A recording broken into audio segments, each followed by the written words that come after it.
One day, a gate appeared in the world. A similar phenomenon is observed in every corner of the world, a ubiquitous phenomenon that is harmless to the human body.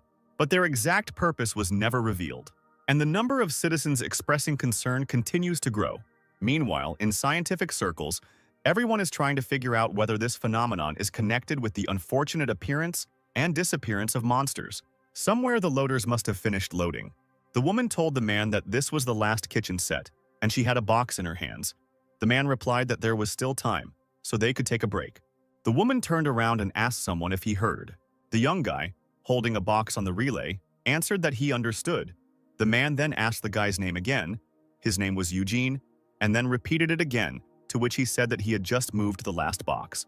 The man then threw a bottle into the boy's hands and asked him if it was hard for him, and the woman noticed that the young man was so diligent and how strong his hands were.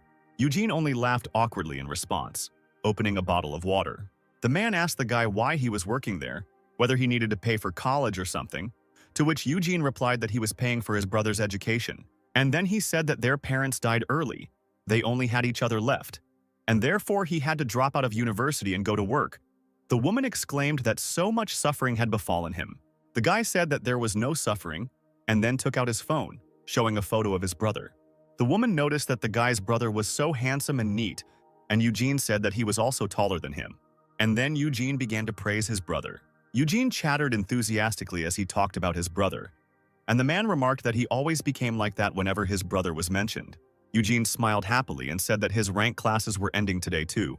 That's why after work he will immediately go to his place to eat meat. Meanwhile, Eugene's brother was sitting by the window on the bus. He looked out the window, where the sun was already setting. Above the bridge, one could see those very gates. Eugene said that work increased due to moving, and then he said that it was all for the prosperity of his bosses, and the woman noticed that he also spoke beautifully, and the man said that it was all because of that thing and looked out the window of the truck. Eugene also looked out the window asking what that thing was, and the man said he was talking about that thing, and pointed his finger at the gate.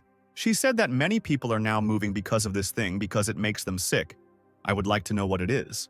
Leaning out of the car, Eugene noticed that his brother said that he had also seen some of these on his way to school.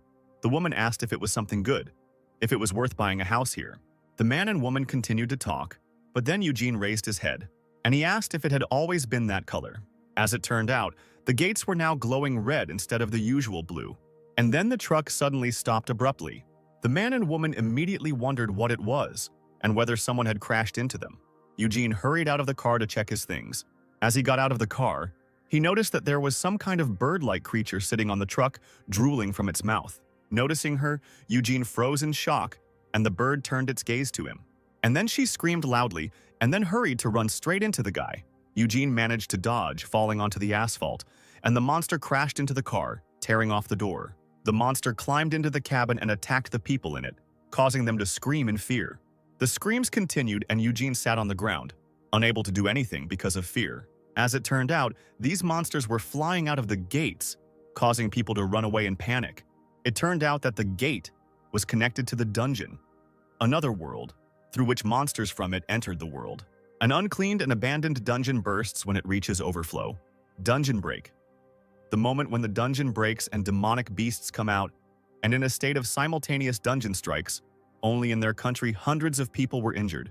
Many died. Eugene jumped to his feet and grabbed some kind of iron rod. Coming closer, he shouted to the lizard to come out of there immediately. He was about to threaten her with his stick, but then he noticed something. As it turned out, someone's strong hands were squeezing the monster's jaws, and surprisingly, it was Eugene's boss. The woman screamed at her husband to take advantage of the moment and get out, and the man asked what was wrong with her hands. The woman replied that she didn't know either. The power appeared on its own, and people appeared who were awakened and had abilities when confronted with monsters. They became monster hunters. They were the ones who were destined to clear out dungeons. Hunter soon became one of the most sought-after professions. Meanwhile, that same monster was lying on the bridge, and his entire body was on fire. People watched someone with awe and shock. A young man stood on the bird's corpse, his shirt tattered. A pitch-black flame was burning from his palms. As it turned out, it was on this day that Oliver, Eugene's brother, became an S-class hunter, of which there are only a few in the world. 8 years have passed since that day. The girl raised her hand, and a green glow shone above her palm, in which one could see circles, and she asked if they saw anything. The reporter said she couldn't see anything, and the girl replied that it was a state window that only she could see. She said she first wondered if she was in a game, and then she said that in this status window there is a list of skills that she can use. And then she pressed her palms to the floor, and roots began to creep out from her hands in all directions. The trees spread out across the room, and the reporter asked if she really used this ability to save people. The reporter said that 8 years ago during the dungeon, the girl was looking for work. Awakening her wooden vine skill, she saved the citizens from the falling building. The girl laughed and said that she was in a hurry and somehow didn't notice. She continued by saying that she later chose the profession of a hunter and now clears dungeons as part of a small guild. Another woman said that the extra items she gets from dungeons also cost money. It's a bit dangerous, but it's better than any other job. And A-class dungeons can be considered a goldmine. New material from dungeons that did not exist in the world before are magic stones. Their cost ranges from several hundred to several billion. And hunters get good money for these stones, especially for stones from high-ranking dungeons. Especially famous in their country is the hunter Oliver, who was still a schoolboy at the time of the awakening. He lost his parents as a child and grew up in poverty, and after awakening, he founded the Abyss Guild and takes the position of the youngest guild leader. He is currently 25 years old and is said to be in a state beyond imagination. The reporter asked the girl if she had also become rich, to which she replied that she was only an E-class, and then she said that if she continued to work, she would save up, and she would like to save money for the education of the younger ones. This was the last interview of this hunter. She died while clearing the dungeon. She was taken to hospital at dawn this morning but was unable to recover. The news said that as attractive as the job of a hunter is, it is also dangerous. The guy sat with his head down on his knees, empty bottles of alcohol scattered around him. Meanwhile, a crowd of people had gathered near the next gate. Some guy called a man and then asked him why he brought such a man with him. As it turned out, he was talking about Eugene, who was an F-class hunter, nicknamed the Educator. And there were crutches lying next to him. Removing the mask from his face, Eugene noticed that he was famous, and then he told the guy to be lenient, because this is what he does for a living too, but that didn't soften the guy. The man put his hand on the boy's shoulder and said that few hunters would respond to such a small reward. But the guy replied that he was a magnet for trouble, because everyone else who was with him died. Eugene began to rub his hands nervously when the boy said that he was even abandoned by his incomparable younger brother. He went to his phone to find an article that said he never even visited him once when his leg was ground into powder. But then Eugene rose to his feet and grabbed the guy by the collar, and then he told him to shut up already. With wild eyes, he said that it was none of his business or anyone else's. The guy raised his hands and asked Eugene if he was angry, and then he kicked him in the chest, asking where he had lost his fear to attack like that. And now Eugene found himself grabbed by the collar. The guy asked him if he felt a difference in strength, and then he said that some F rank doesn't dare to bother him. Throwing Eugene to the ground, he told him to complain to his brother if he was so offended. Sitting on the ground, Eugene raised his hand, clearing his throat. Then someone raised a hand to him, from which yellow magic circles appeared. The man's hand glowed over Eugene's knee as he began to heal it. He said that he strengthened the frame, this is his ability, and although he cannot cure his leg, he will be able to move it easily for a few hours.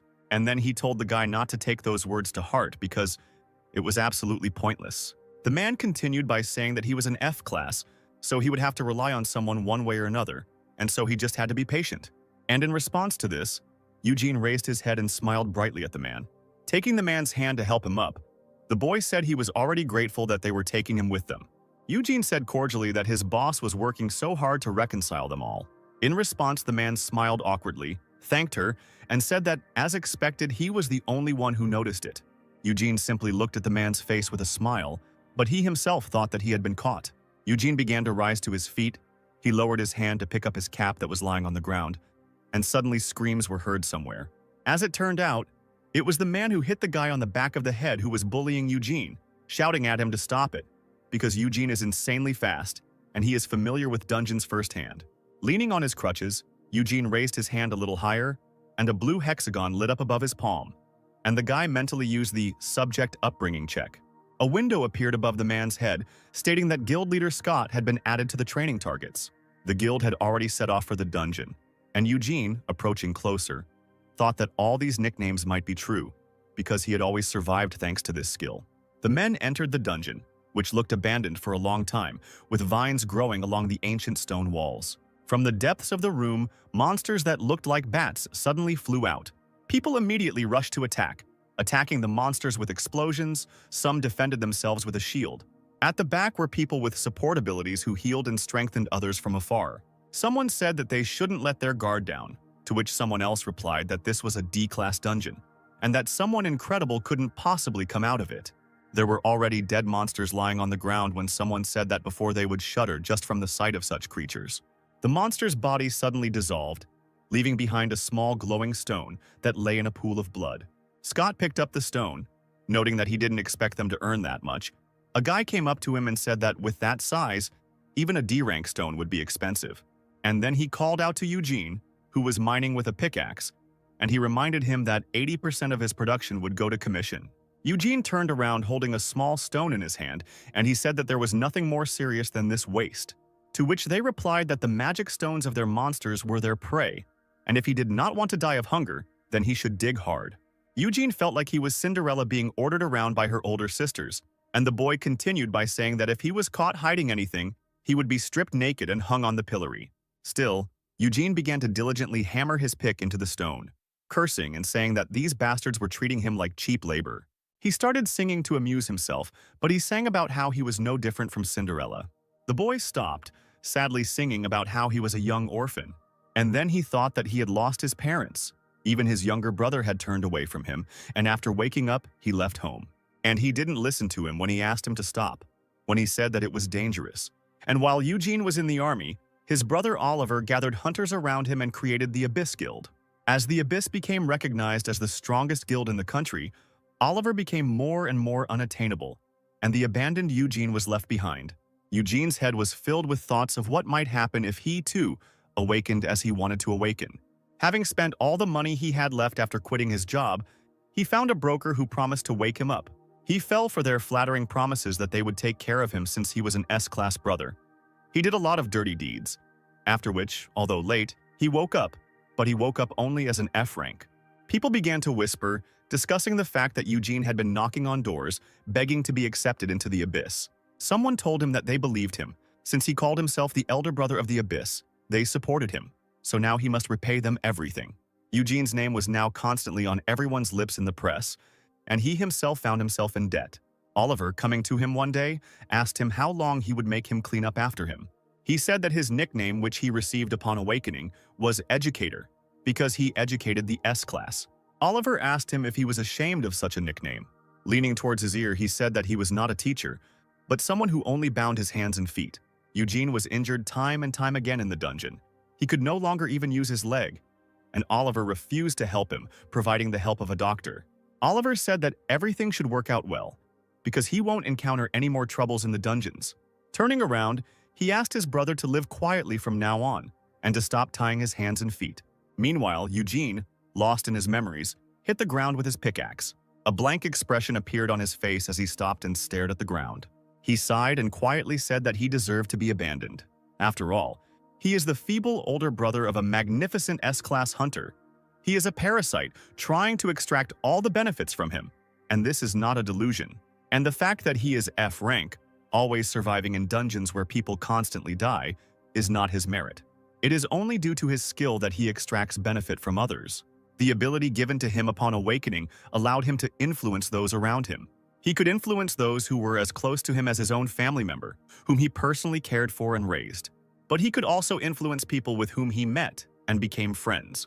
If he applies his code word to such subjects, they become his pupils. And then he could add small enhancements to his pupils, which was his main skill.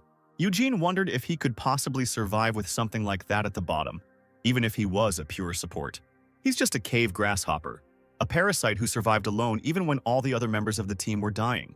But he survived not because he was lucky, and not because he was in the rear. In fact, the Educator has another hidden skill that has saved him in every crisis. Suddenly, a notification rang in Eugene's ear, informing him that the effect of the Educator title was being activated, and the additional skill, Final Retribution, was being launched. The guy didn't expect his skill to work, but a message immediately appeared stating that the skills and abilities of the object of education are transferred in double volume. And the guy's hands, which were holding the pickaxe, suddenly glowed with a bright light. Eugene looked at his hand and realized that power was flowing into his body.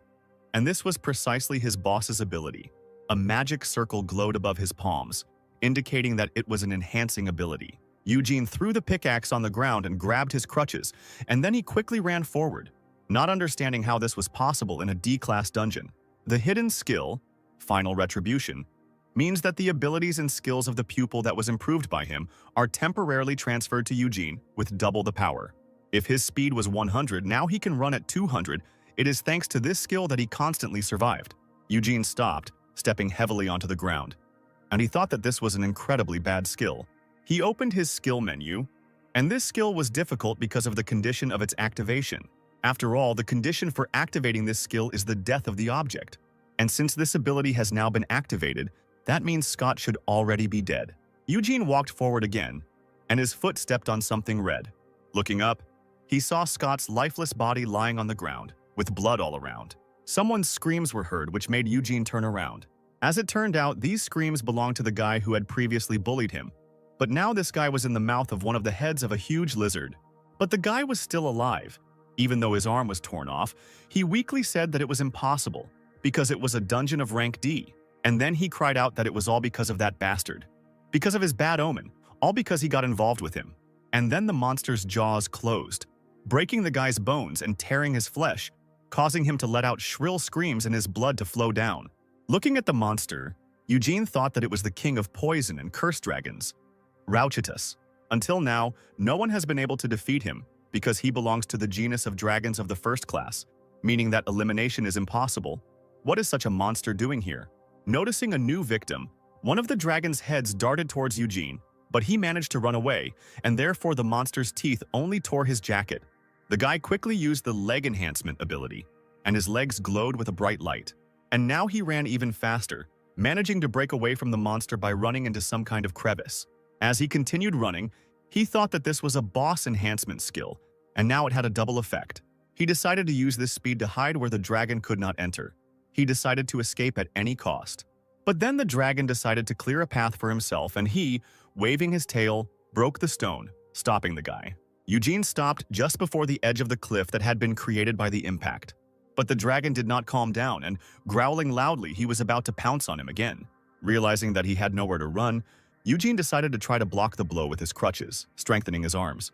However, this was not successful, and the guy only quickly flew away, and his crutches flew in different directions.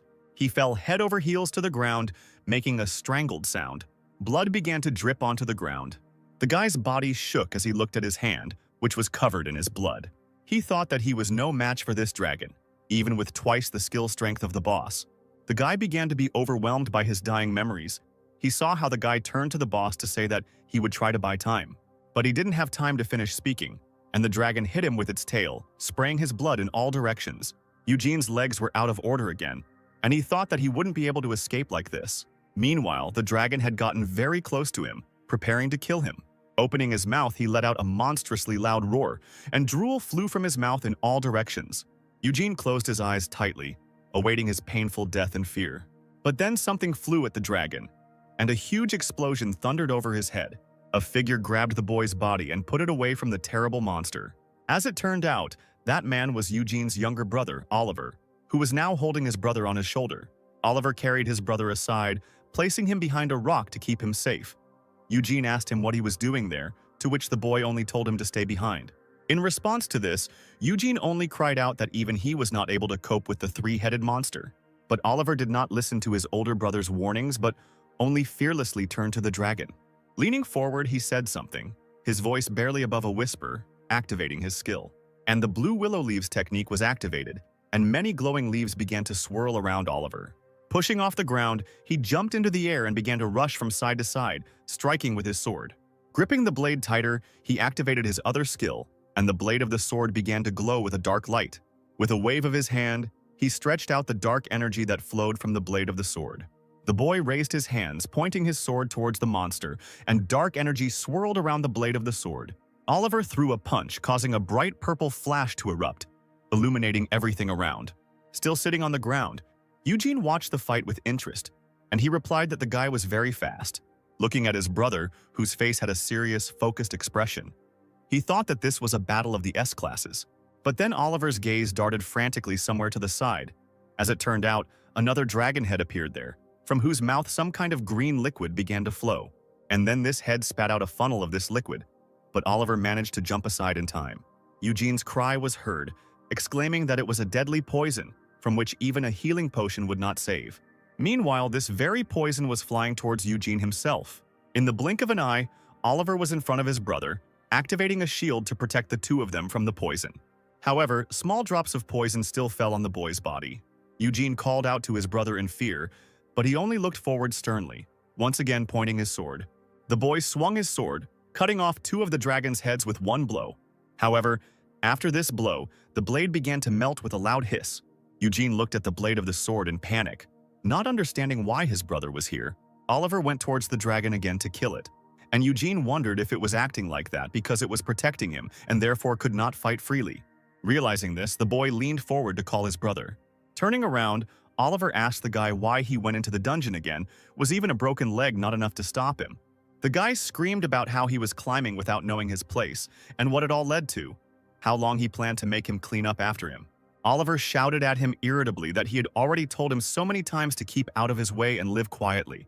After a few moments, Eugene quietly asked if he had come here just to say that.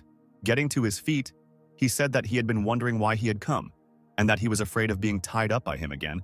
Oliver shouted for him to go back to the corner. Everything inside Eugene froze, and he wondered if he really thought that he had come to save him just because he was his brother.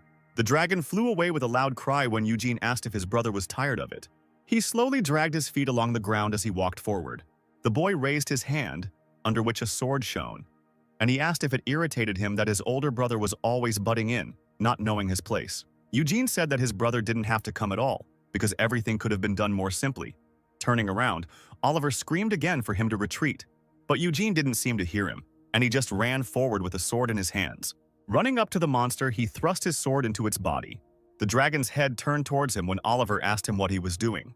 Eugene released his grip and the blade fell to the ground as he asked if this was how it would end. The guy said resignedly that he would save him again, and he would become his shackles, so why not leave him here to die? He frowned, saying that for him, as for the one who died in the dungeon, there would not even be a need to arrange a funeral, and he himself thought that he was mortally tired, and then wondered when it had started. The dragon's mouth flew at the guy when he said that everyone would be happy with the abyss, so there was no need to worry anymore. Eugene spun around again, preparing to accept his death. Oliver, with a loud cry, quickly rushed to intercept. The monster's clawed paw almost closed on Eugene's body as Oliver flew towards him. Everything around was illuminated by an explosion of the guy's dark energy. Drops of blood fell to the ground. Eugene's eyes widened, realizing he didn't feel any pain, and then he looked away. His brother lay next to him, his back pierced by the dragon's claws, causing bloodstains on his coat. Oliver and Eugene were brothers who had no one else, and especially after the death of their parents, they had no one. Little Oliver, looking at his brother's lifeless face, asked him if he was all right. Eugene looked at the boy and smiled a weak smile, saying that everything was fine. In the whole world, they were the only ones who had each other. Meanwhile, the blood was increasingly ordered to the ground when Oliver asked his brother if he was okay. Eugene looked at his brother, trying to ask him something, but his voice was trembling traitorously. Meanwhile, one of the dragon's heads was engulfed in flames. The dragon, feeling extraordinary pain, opened its mouth, letting out a deafening roar. Coughing, Oliver sat up to tell his brother that Rauchidus fell asleep every 5 hours, and if he hid, he would fall asleep. Breathing heavily, Oliver turned to look at the monster and weakly told his brother to take advantage of the moment and run. Eugene thought that this couldn't be, because he had never visited him in the hospital when his leg was crushed.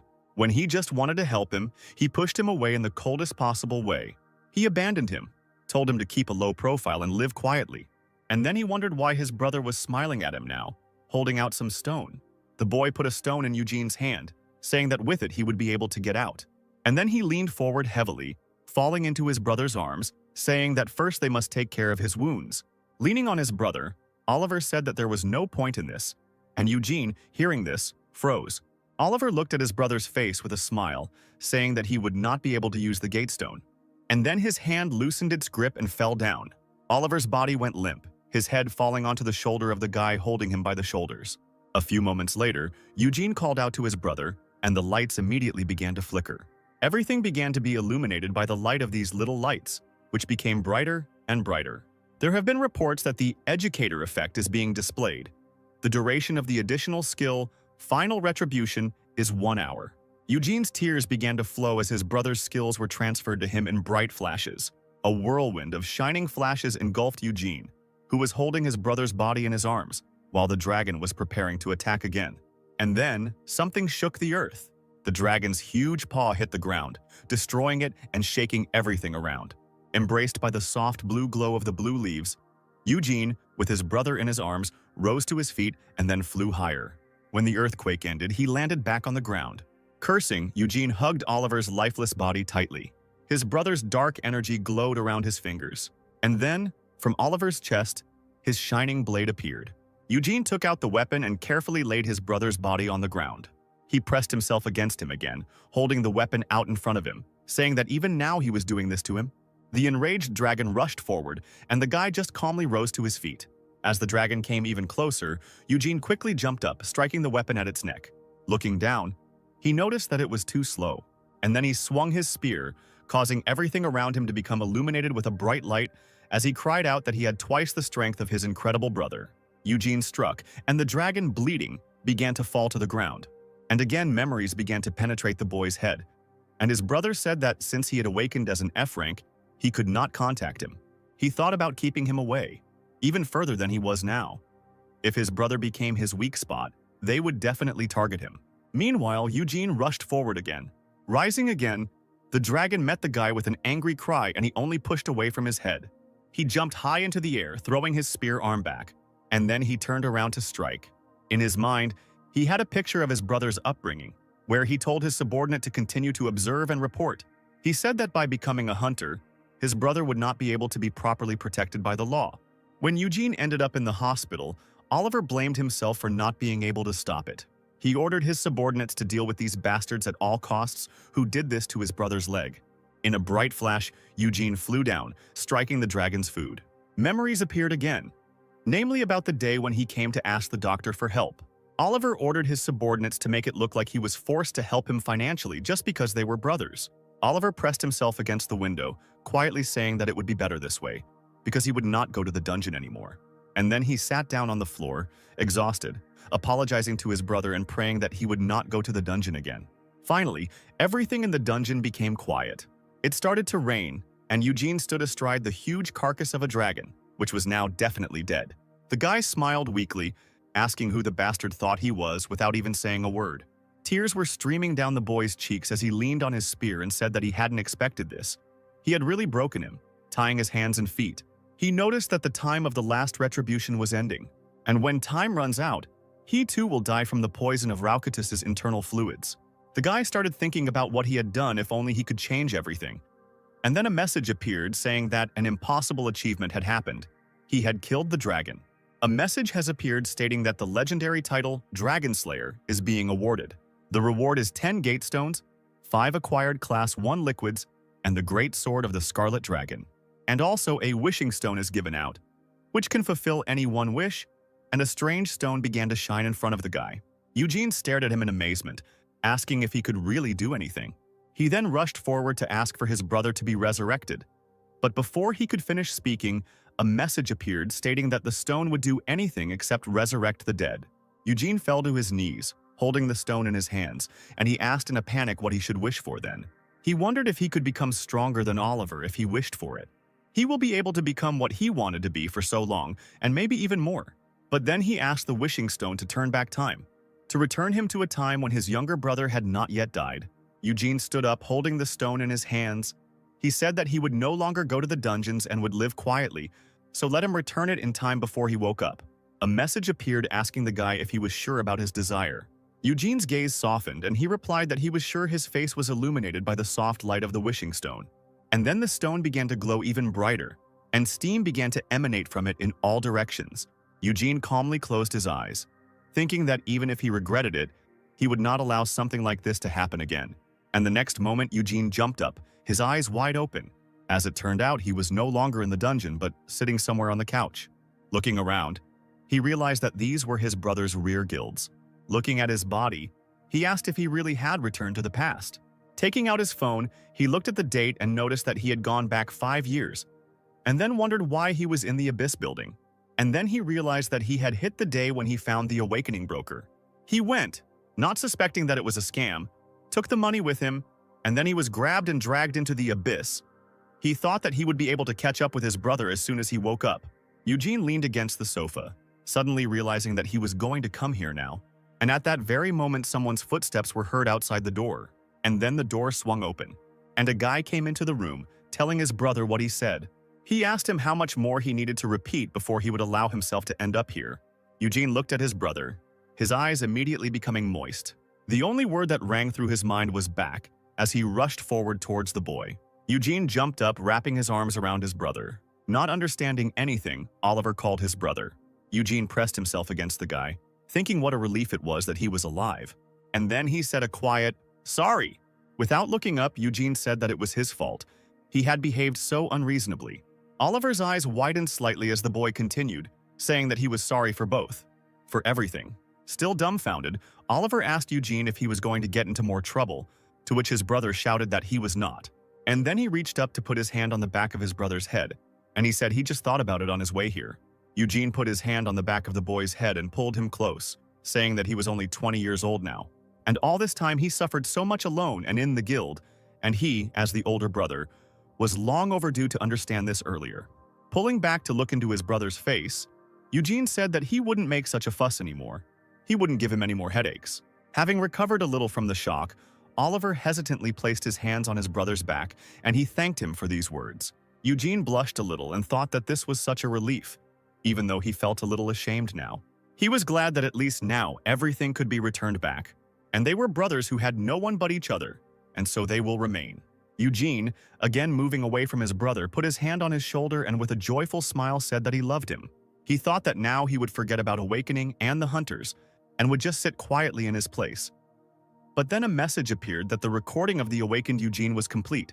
There were reports that the titles of Dragon Slayer and Ideal Educator were obtained. The additional skill, My Baby is the Best, was launched, and the growth rate of Oliver's fosterling was increased by 2 times. After a while, there was a saucepan on the stove in which something was cooking, and a frying pan in which eggs and bacon were being fried. Oliver, who was wearing an apron, turned to his brother and said that everything would be ready in a moment, so he should sit quietly. Eugene responded almost immediately, saying that he would do so. Sitting at the table, the guy felt this awkward atmosphere that was weighing on him. Earlier that day, before going back in time, they had another fight and Eugene simply ran away. Turning back, the guy stared at Oliver's back and thought that it was good that they made up. But he never expected that they would have dinner together. And then he thought that there was something more important right now, and he pointed his finger somewhere in the air, activating the status window. He thought about how he never expected to wake up again, and not like before. He was also surprised by this strange title of L-Class Dragon Slayer. He thought that he must have received it for killing Raucadus. However, why, when we went back in time, everything didn't turn out as if what happened had never happened. And besides, L-Class must mean legendary, which is even higher than S-Class, and Eugene poked at the icon of this rank. And then 4 round icons flew out from this rank, which belonged to his new skills. Among these skills were Poison Resistance, Curse Resistance, Fear Resistance, and they were all L-Class, which gave the guy resistance to legendary class poisons and curses. And there was also the SS-Class skill, Raucadus Predator. Assessing his new skills, Eugene wondered if he had become stronger since going back in time. Pictures of how everything could happen now immediately began to flash through his head.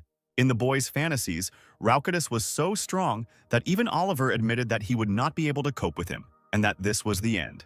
But then he, the great Eugene, appeared before the guy, covering his brother with his body. Smiling, Eugene turned around and said that his brother had arrived, so everything was okay now. And then he said that this deadly poison was just a refreshing shower for a true hunter, and Oliver was stunned by his brother's coolness. Eugene thought that now he would become the strongest hunter and would be able to live like a king. And then he enthusiastically climbed into the status window to see what class he had become, expecting L or S class. However, for such high classes, his stats were too low. All of them were within 10 points. The guy noted with annoyance that he had become an F class again, and that he had no chance of defeating the dragon. He desperately grabbed his head, lowering his head to the table, and thought about how his body remained the same. How could he use all these skills? Looking again at the status window, he thought with disappointment that there was nothing unusual about him in this life either. His E-class agility and intelligence-enhancing skills are also similar to his previous skills. However, he noticed that his rank of educator had changed to L-class. By clicking on this title, he again summoned 4 skills that were highlighted in red. These skills were the L-class Last Gratitude, which Eugene decided was best not to use, while the other skill names seemed too disgusting to the guy.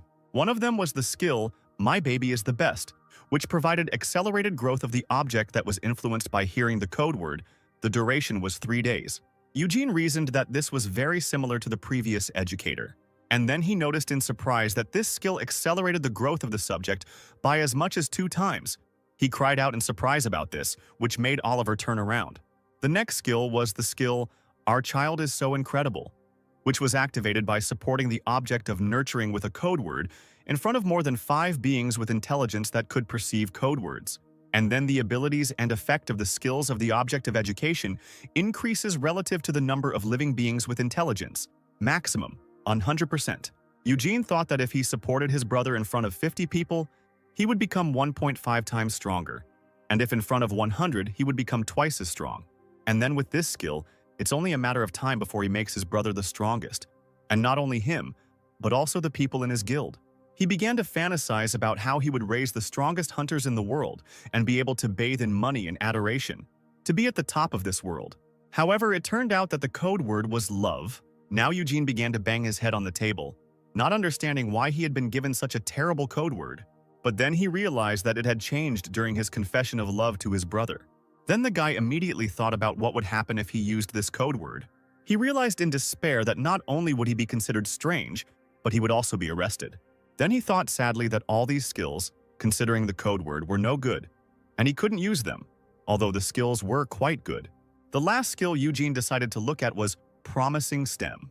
This skill was that he could check the supposed class of unawakened people, and subjects exposed to the code word could awaken with optimal talents. Eugene was busy thinking about how he could use such a skill, while Oliver finished cooking and put the pot on the table.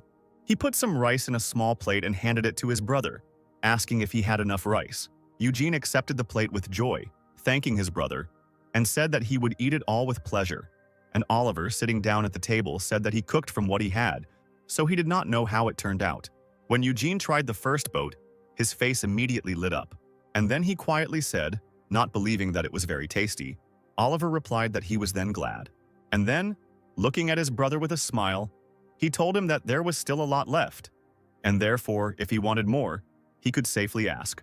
Continuing to devour Oliver's cooking, the boy said that he didn't even know his brother was such a good cook.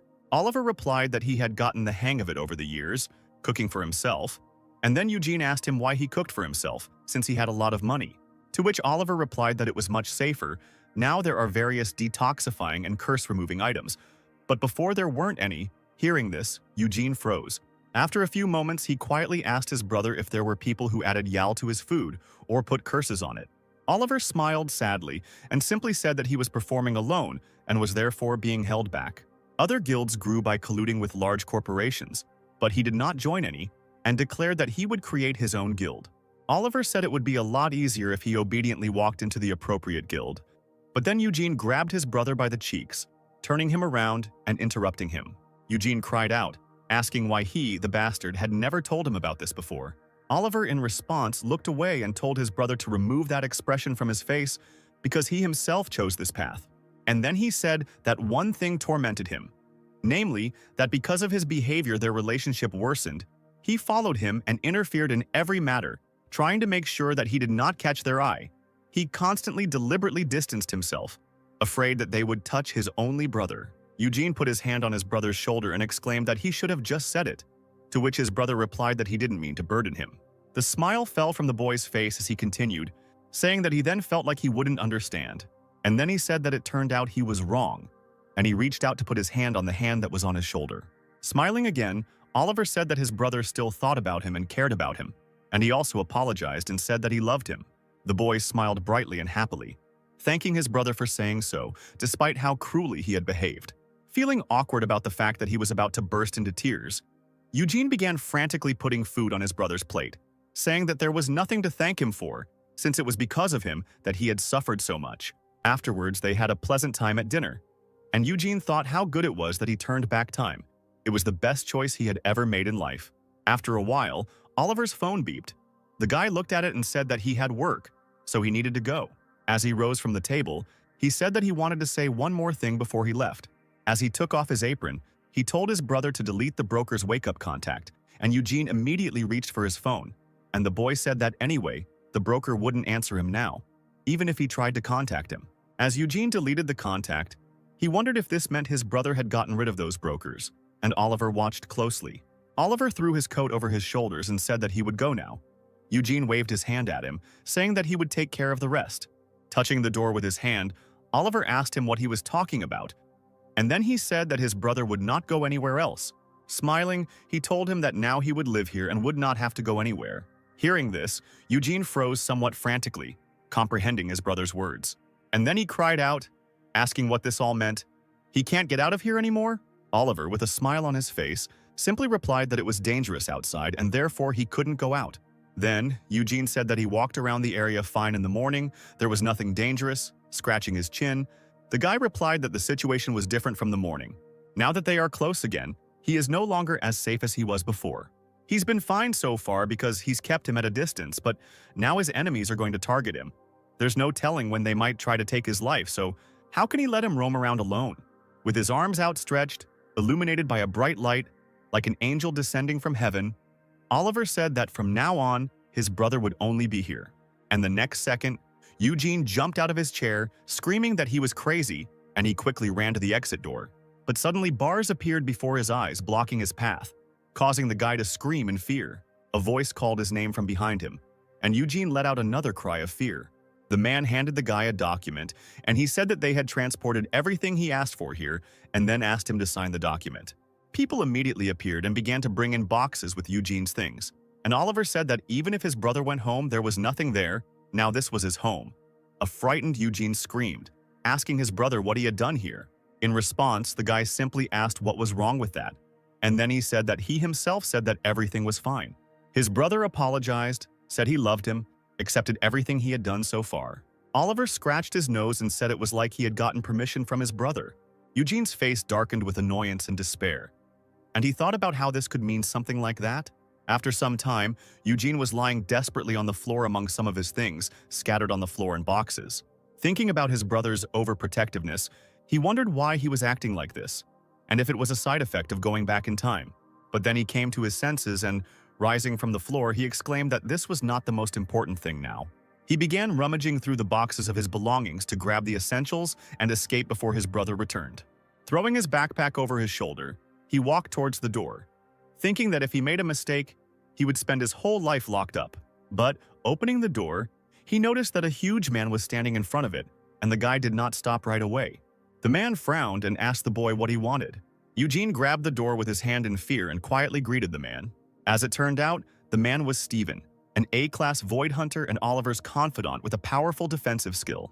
Eugene asked him if he would step out of the way for a moment, to which Steven replied that he could not, and his tone was such that there was no arguing. Steven put his hand out, pressing it against the half-open door, blocking the passage, and he said that the chief had ordered that they watch him so that he did not get out. Still, Eugene did not calm down and began to try to leave, shouting that he was only going for a short while, to which Steven, blocking his way, shouted back that he couldn't. The guy asked him what difference it made to him where he went. In response to this, the man only tiredly rubbed his face and sighed. He put his big hand on the guy's shoulder and said he wouldn't talk much. And then he told the guy to obediently return to the room, otherwise he would push him there, and a terrifying energy began to emanate from the man's body. The boy's entire body shook under Steven's large palms that lay on his shoulders, and he only made a strangled sound. He thought about it. It was as if he was suppressing his entire body, this special feeling of fear. In short, released by high-level hunters, he was like a herbivore standing in front of a predator. Still shaking, Eugene began to tell himself that he shouldn't be afraid. And then a message appeared that fear resistance was being activated. Suppression was cancelled. The skill began to take effect, and Eugene noticed that thanks to the skill, his trembling had disappeared. There were faint flashes of blue in Eugene's eyes before his fear disappeared completely. And now he thought that the formidable Steven now looked not like a predator, but like a meek puppy. And now, Eugene went into mad rabbit mode, and he grimaced, ordered the man to let him go, and then asked him what he was doing. Poking him in the chest with his finger, he asked him if he didn't know the laws of the Republic of Korea. And then he said that every person has the right to freedom, so locking him up here is a crime. He said that they really should go to the policeman's uncle, but then Steven grabbed him by the collar of his t-shirt. Lifting him off the ground, he said it was a punishment, and then he asked the boy if he wanted to be dragged to his room, to which the now resigned Eugene replied no, and then he apologized. He thought with resignation that, with or without skill, he was nothing. Steven began to push the guy back into the apartment, but then he hit the walls with his hands and feet. He began to frantically go through various options, thinking that he had so many skills, so he could do something. His gaze caught on the skill promising cutting, and the boy activated the skill. And then the guy turned around, grabbing the man by the face, and Eugene screamed, asking what was that there. Looking at the confused man's face, he saw his possible awakening level, his skills and characteristics. Eugene was surprised to find that Steven's possible awakening level was AS, meaning that there could be 2 S-class hunters in the abyss. Eugene began to pull the man by his ears and hair, thinking how pathetic it was. Couldn't he change it somehow? A message appeared stating that when raising an object in an incomplete state, after using the code word, it can use "my baby is the best" and obtain the S-class skills that were failed to obtain. After reading this, Eugene thought that he could solve the problem through education, because if he educated a man, then he would seem to obediently obey him. Having calmed down, Eugene decided to take advantage of this opportunity. But then he remembered that he needed to say the code word love. Steven's face looked extremely irritated when he asked what he was doing. You clearly can't tell someone like that you love him. But Eugene decided to try his luck and told him to look here. And then he decided to make a heart with his fingers. Steven looked at him in bewilderment. Then the guy decided to double his efforts and made a heart with both hands, and Steven started to get irritated again. He threw the guy into the apartment, telling him to stop these unpleasant gestures and come back, and Eugene mentally prayed that they would change his code word. A few hours later, it was already evening. Oliver entered the office. Looking at his brother, who was lying on the floor, he asked him if he had rested well, to which he replied that he was dying here. Picking his brother up from the floor, he asked him if he should move into his apartment since he didn't like it here, and then he said that he would give him a room. Eugene answered helplessly that he didn't care, because he would be locked in anyway. Oliver just sighed, and then he told him to cheer up, because he would soon let him out. Hearing this, Eugene really perked up, and he asked animatedly about when he could go out. Oliver awkwardly scratched his cheek and replied that the abyss was currently being held back by many enemies, but if they became the strongest, that problem would go away. So his brother needed to wait until they became the strongest. Eugene thought with annoyance that this would take several years in the future. Oliver took his brother's hand, saying that in a year he would already sweep away everything in his path, while Eugene, giving up his spirit, thought that it took more than 3 years. Meanwhile, Oliver continued by saying that sometimes he would let him go out, but only with Steven or him as security, and Eugene thought that it was like walking a dog. But then Oliver thought about the fact that it would be difficult to do this often, because he spends several days clearing dungeons, and he won't be able to trust it to anything below B class either. And then Eugene wondered if there was anything he could do about this with his abilities. A long time ago, he spent all day searching for information related to hunters, and so he clearly remembers who will become a high-ranking hunter. If he goes to them and appeases them, he will be able to awaken them, and as payment for awakening, he will make them his guards. If this way he becomes more authoritative, then Oliver too will be able to do whatever he pleases. And then Eugene happily jumped up and said that he would find an A-class hunter. Oliver just stared at his brother. Eugene was filled with the desire to find all the future hunters for himself. And since this is how it turned out, he needs to look for small children who are easy to convince. He will appease them well and raise them to be his personal hunters. Kneeling down, Eugene spread his arms, saying that he would find himself some A-class bodyguards, and then he should give him freedom. Then Oliver asked him how he would do it. In a panic, the guy began to talk about how he had different methods. Suspecting something, Oliver asked his brother if he had awakened. He ran up to him, asking various questions about his skill of being able to search for high-ranking hunters, worried that he would now be targeted even more. Eugene thought that he must not tell the truth under any circumstances, otherwise he would end up in eternal confinement. Giving up, he revealed that he was only an F-class. He said that he can determine the strong and weak class of the supposed awakening, and cannot do more than 1 awakening per month. Oliver reasoned that this would prevent his brother from becoming a target. And then he said that an alternative would soon appear, namely, a center for awakening, and the mechanism had already been revealed. Eugene scratched his face and realized that the center was not yet open at this time. And when he appears, then any person will be able to safely awaken, then the number of scammers will decrease, and there will be no people who could benefit from his skill. Smiling, Eugene quietly noted that everything had worked out well. He smiled happily and said that it was a useless skill, so there was nothing to worry about, and therefore he should just give it a chance. Oliver had already promised to give him freedom, but then he changed the subject, suggesting that they decide where he would move, and Eugene just jumped up happily. He thought that his brother wouldn't be able to keep him locked up because he would wipe out all the S-class hunters. He will quickly find them and grow his power, and so he will even be able to create a guild more serious than the Abyss. The next day, they went to the South Korean Association, the place where the Awakened were registered. People began to turn around, noticing Steven, the Shield of the Abyss. Steven walked ahead, attracting all eyes, and Eugene walked behind. People started whispering about who was walking next to Steven and whether a new S-class had appeared. Within minutes, Eugene was registered as an F-class hunter. Eugene and Steven walked back, hearing discussions about why the guy was pretending to be an S-class. The guy thought that he had done the most important thing, so now he just had to pick up the equipment, and he looked at the envelope with money from Oliver. When he saw the amount of 1 billion won written on the envelope, he was so surprised that his eyes widened. Soon, he went up to the 6th floor where the hunting mall was located. He was immediately greeted by friendly consultants who asked him what equipment he would start with. They equipped him with various ability-enhancing equipment that looked like fancy jewelry, and then Eugene asked if they had anything simpler. Then he was offered dark elf earrings that increased mana by 29 points, and Eugene decided to buy himself these earrings. He also acquired simple leather gloves, which increased his stamina and strength, as well as a light belt, which increased his agility. Looking at the status window, he noticed that he now had C-class abilities. He quietly said that now he would use the remaining money to buy a contract, potions, and something else. But then Steven, who was standing by the car, asked the guy where he had gone.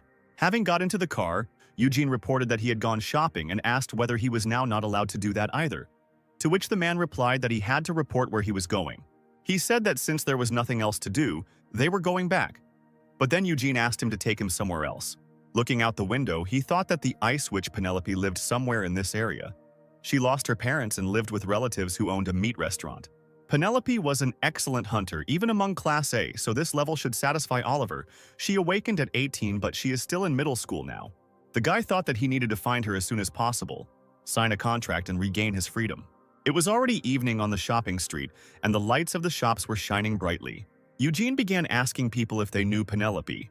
However, everyone said that they didn't know the girl.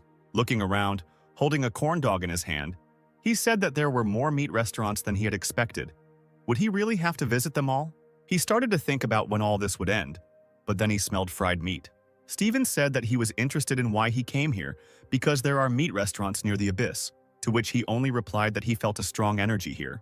The man muttered that it was all a scam, to which the boy shouted that he could hear everything. He calmly walked forward, but then a girl came out from around the corner, shouting that, of course, it was all her fault. Hearing this, Eugene looked up from his corn dog and looked ahead, and the girl screamed, asking how many times she had to be told that it wasn't her, but that bastard newbie. A man looked out into the passage and shouted at the girl to think about where she had figured it out, to which she only pulled off her apron, shouting that she hated all of this. And then, screaming that it would be easier to die, she ran forward. Looking at the girl's face, Eugene thought that he had found her. He tried to stop her, but Penelope had already run far away. Eugene handed Steven his corn dog, asking him to hold it. And then he ran forward, thinking about where the girl got such speed from, since she had not yet awakened. The belt on the guy's body glowed with a dim blue light, and Eugene's body quickly accelerated, supported by the power of the equipment. And the guy ran through the streets, creating a wind behind him and thinking that the equipment was the best thing in the world. He ran through the crowd trying to find the girl with his eyes, and then he finally noticed Penelope, who was running a little ahead.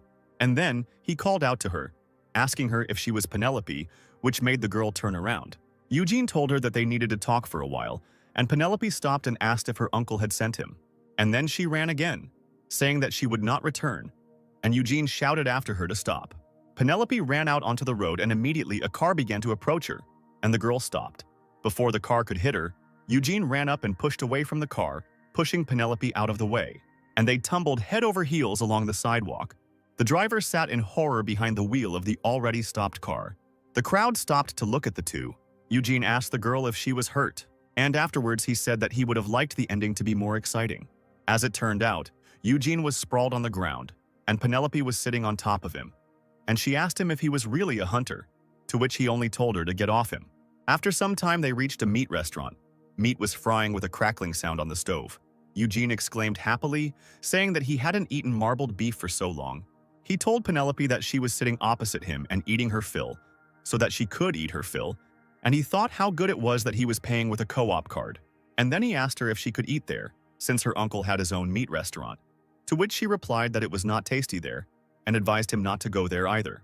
And then she said that he would rather tell her something else, and then she noticed that he told her that he was the elder brother of the Abyss. And then she asked why such a person needed her. Smiling, Eugene replied that it was because there was good energy coming from it.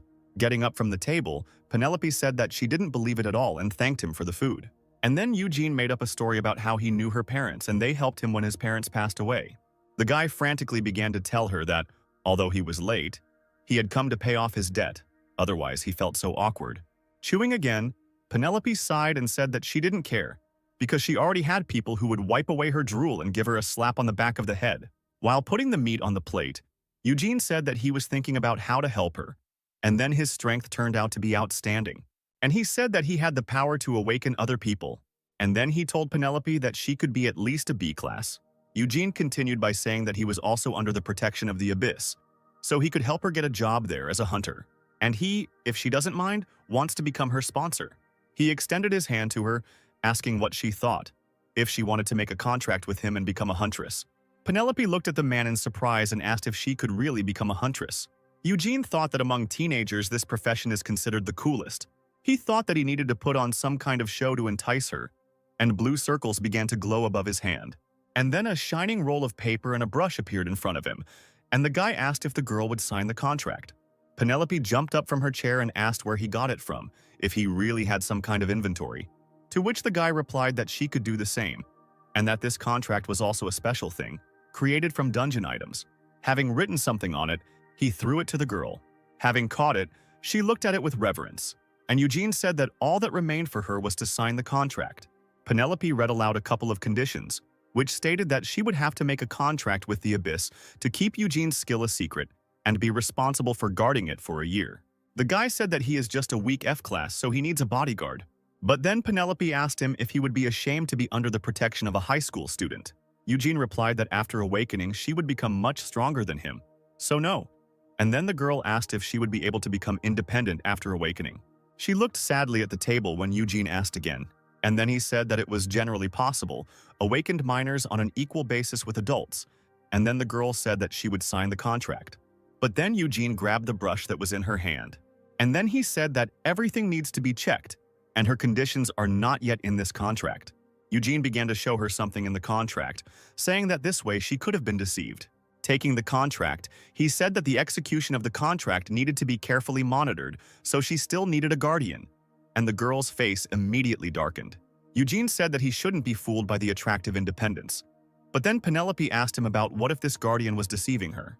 Looking at the girl, Eugene asked what she was talking about. Looking away, the girl exclaimed that they would simply take everything away from her, instead of monitoring her performance. She clutched her shirt tightly in frustration and anger, and suddenly someone's cry was heard, asking where Penelope was. As it turned out, it was Penelope's uncle who shouted angrily that he had been told that she was here. Eugene stood up from the table to greet and introduce himself, but the man didn't listen to him, and only yelled at the girl for not doing what she should, and for also hanging out somewhere. He grabbed the girl's hand to lead her away, and then Eugene exclaimed, stopping the man. And then he grabbed his arm, stopping him. Finally, the man noticed the guy and he asked him who he was, how close he was with this girl. To which the guy replied that everything was not like that at all. Eugene squeezed the man's hand hard, and Penelope stepped back a little, rubbing her hand.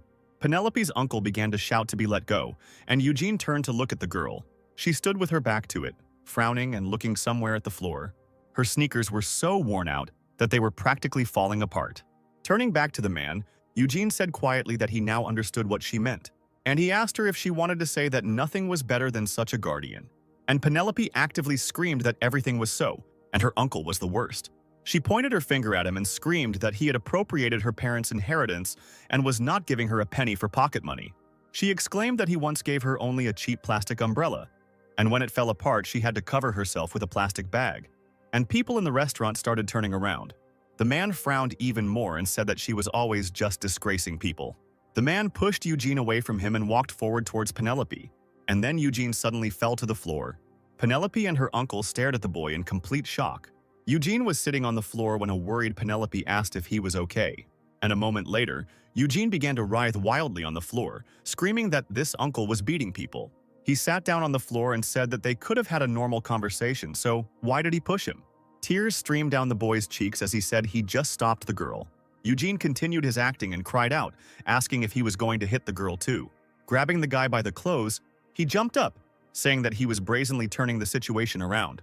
But then Eugene tripped the man, and the man instantly flew forward face down on the table. Standing up, Eugene, holding a soda in his hand, said that they should be careful because the floors were slippery. There were crumbs of food on the man's face when he turned to look at the boy. But then Eugene again pushed the man face down into the table. He asked him worriedly if he had slipped again, while Penelope chuckled quietly behind him. Eugene brought the man's face to the grill, asking him how he was not ashamed to steal from a child. The man screamed in panic. Frowning, Eugene said that he would destroy him if he misbehaved with the girl again. Penelope exclaimed that this BAM sound was just like in wrestling, to which the guy said that this sound was not from him. And then, turning around, he noticed that this sound was coming from the street. And then Steven burst into the room. Meanwhile, something was happening on the street, causing people to panic. As it turned out, a huge black monster with many eyes burst out from under the ground. The monster opened its round mouth, from which some liquid burst out, as well as a deafening scream. People ran away in panic through the streets. As it turned out, there was a dungeon breakthrough nearby. Eugene and Penelope ran outside and Steven told them to move away because it was dangerous.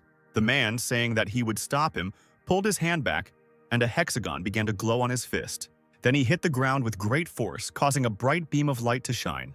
And then the asphalt in front of him formed a high wall that protected them. And then Steven shouted for them to take advantage of the chance and escape. Eugene, in a panic, thought about the fact that there was nothing like this in his memories. So why did a monster suddenly appear? While the boy was thinking about this, Steven crouched down on the ground, telling them to leave quickly. And then he pushed off the ground and flying over the wall, flew forward. He swung his leg sharply, pushing the monster's black tentacles away from the wall. And then, with a bright flash, he landed right on the monster, striking it. However, the monster only went limp under the man's feet, without receiving any damage. And then he began to hit the man. There was another explosion, and people screamed that the monster was already climbing over the wall. Penelope and her uncle also ran away. But then the girl stepped on her shoelace, and then she fell to the ground. And the monster immediately quickly launched its black tentacles towards her. But before they touched the girl, she collided with something. As it turned out, it was Eugene, who was holding a shield. Turning around, Eugene cried out that they had to run. And then they ran away together. Penelope looked at the guy's back with a confused face while he held her hand. They ran to the entrance of the shelter, which was in the shopping center. The guy told her to come in, to which Penelope asked him about him. Eugene replied that he needed to go back. He thought that he had seen such a monster before. They were weak alone, so they moved in a pack, and if they were not quickly gotten rid of, they would become a complete headache. Since Steven specializes in defense, he does not have a separate attack skill, and therefore he is at a clear disadvantage in a battle with such a monster. Eugene thought that he had to find a way to help Steven at all costs. But then Penelope grabbed his hand and cried out that she would go too. She told him to wake her up and then she could go fight. Eugene exclaimed that he would not do that, because she had not yet signed the contract, and Penelope asked him if he was afraid that she would go back on her word. And then she cried out that she would not do that, and besides, the situation was critical.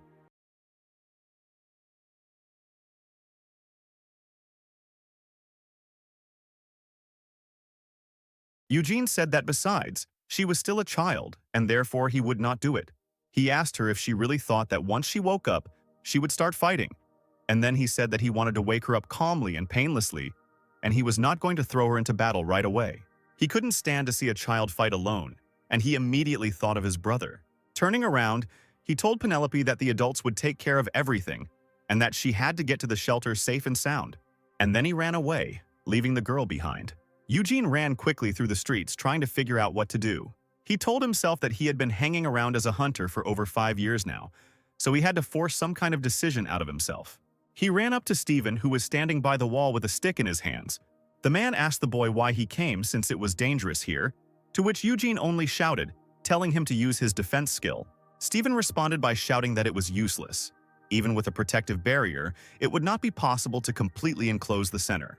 But the guy said that this skill was enough, and he had an idea. Soon they climbed the wall and watched the monster to see if it was below. Steven pulled his hand back and a bright magic circle glowed above his fist. He hit the wall with a sharp movement, causing a magic circle to spread across it. In response to these actions, the monster again opened its round mouth full of teeth and let out a nasty squeal. Meanwhile, stone walls began to appear around him, threatening to completely cover him. With a loud sound, these walls came together above the monster's head, producing a small explosion. Steven thought that he hadn't expected that this skill could be used in such a way. Meanwhile, small green magic circles appeared under Eugene's feet, and he pushed off from the wall, and then he jumped even higher with several high jumps. As he flew over the barrier, he thought that if he were to erect such a wall around the monster, it would become a huge cage in itself. And then he remembered that he had a suitable item that he had bought a little earlier. Namely, it was the A-grade deadly poison, the boundless black poison pill. Taking out one capsule, he thought that it was good that he had bought them after all.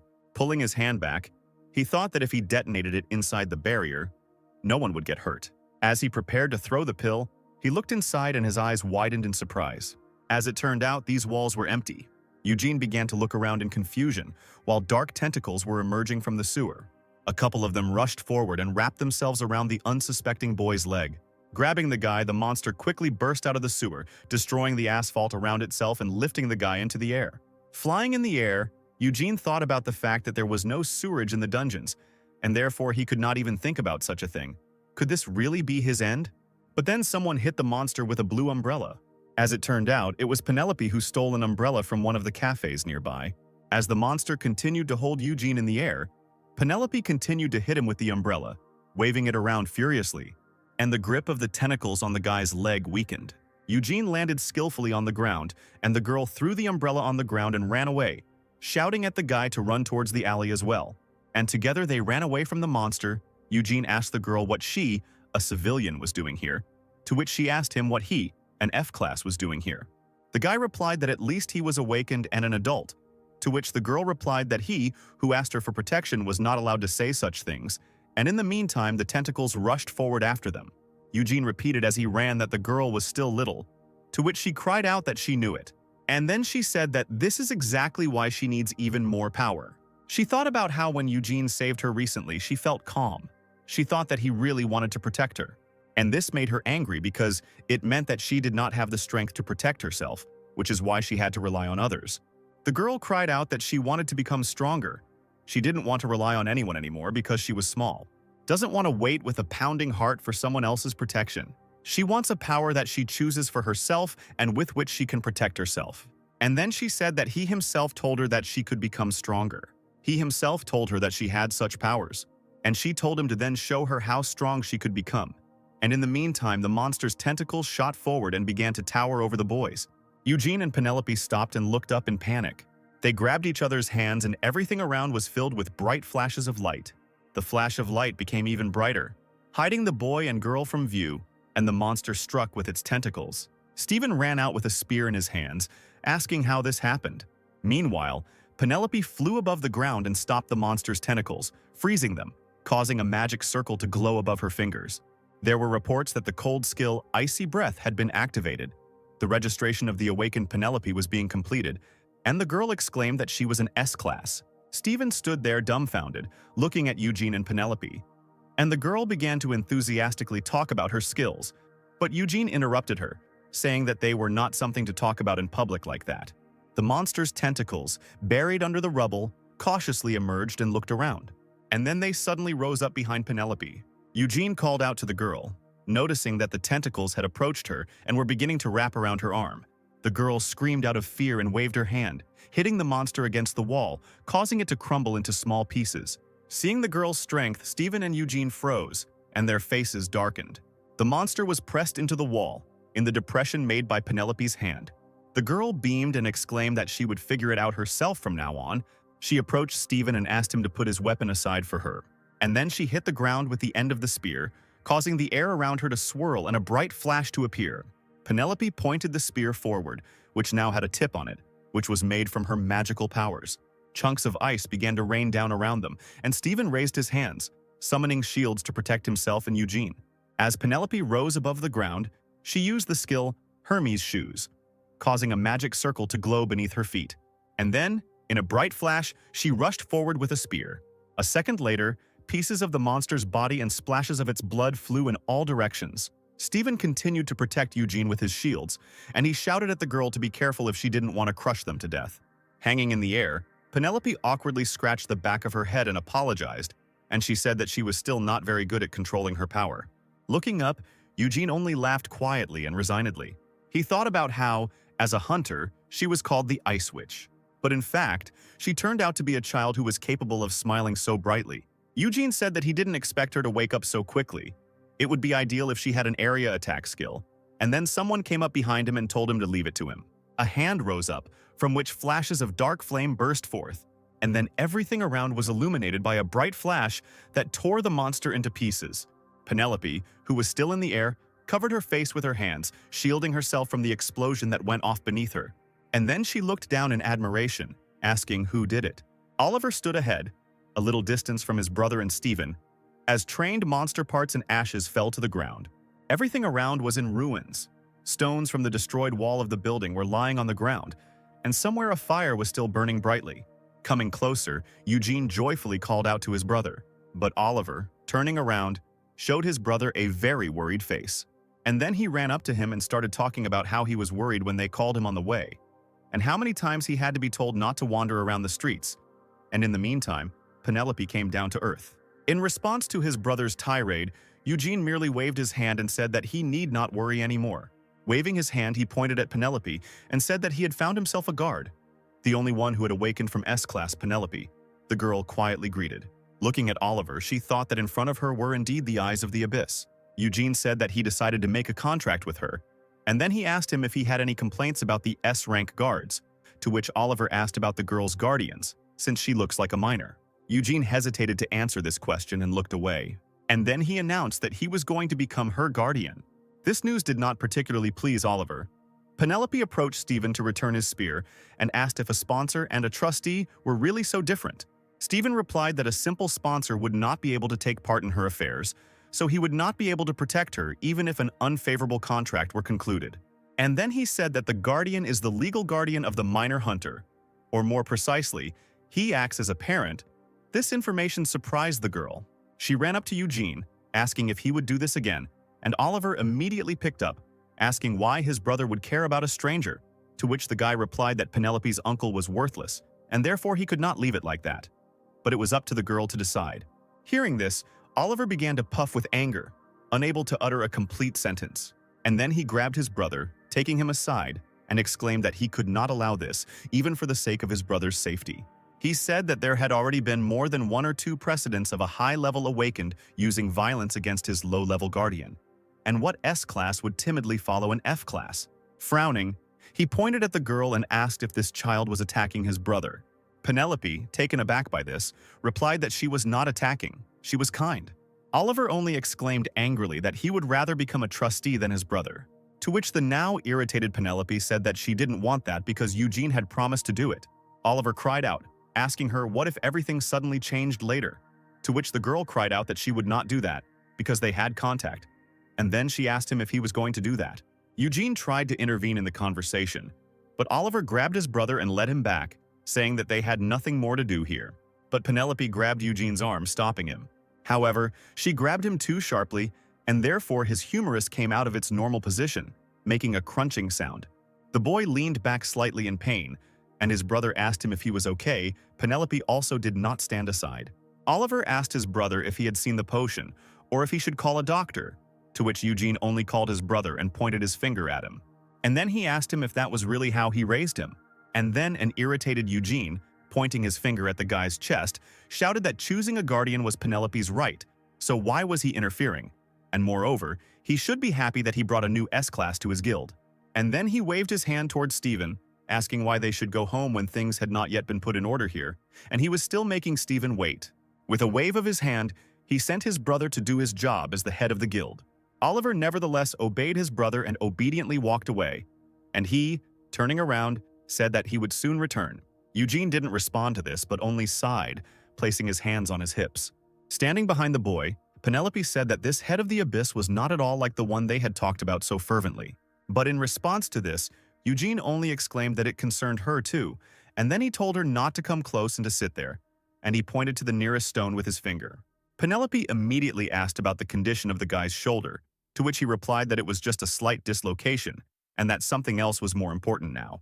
Picking up a sneaker from the ground, he said that he would put it on her since she couldn't control her strength. He came closer and knelt down to put the shoes on the girl's feet, saying that they were such old things and that the size didn't fit. And then he said that tomorrow they would go get a new pair of sneakers. Penelope, smiling happily, said that it was awe-inspiring, to which the guy simply asked what kind of awe. The girl started to say that this usually happens in dramas, but then she noticed a fly flying towards Eugene's head, and she hit the guy on the head to kill the fly that was on her. The fly was successfully defeated by this blow, but the guy also got hit. His nose started bleeding and he jumped up, saying that he was not only trembling but that his heart was about to explode.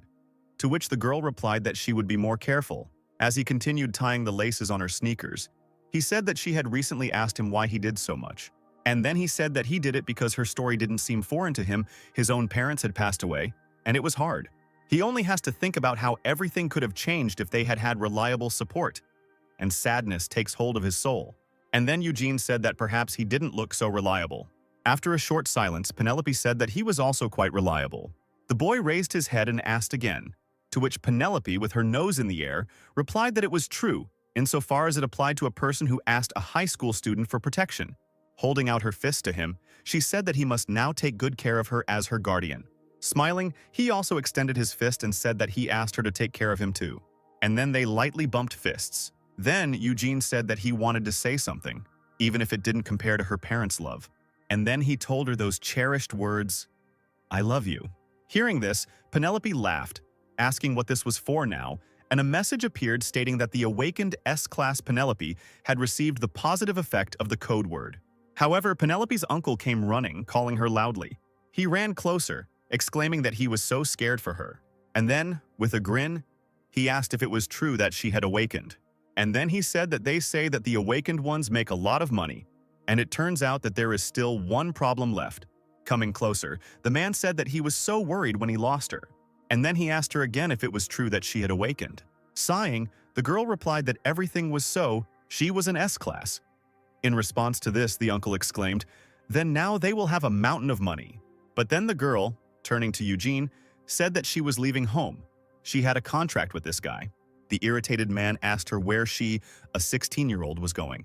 Eugene corrected him, saying that she was 15, and then he said that by special law a hunter could become independent at 14. But the man was not convinced and he shouted, telling them to stop talking nonsense. But then Eugene held his phone out in front of him. A recording of their recent conversation in the restaurant began to play from the phone's speakers.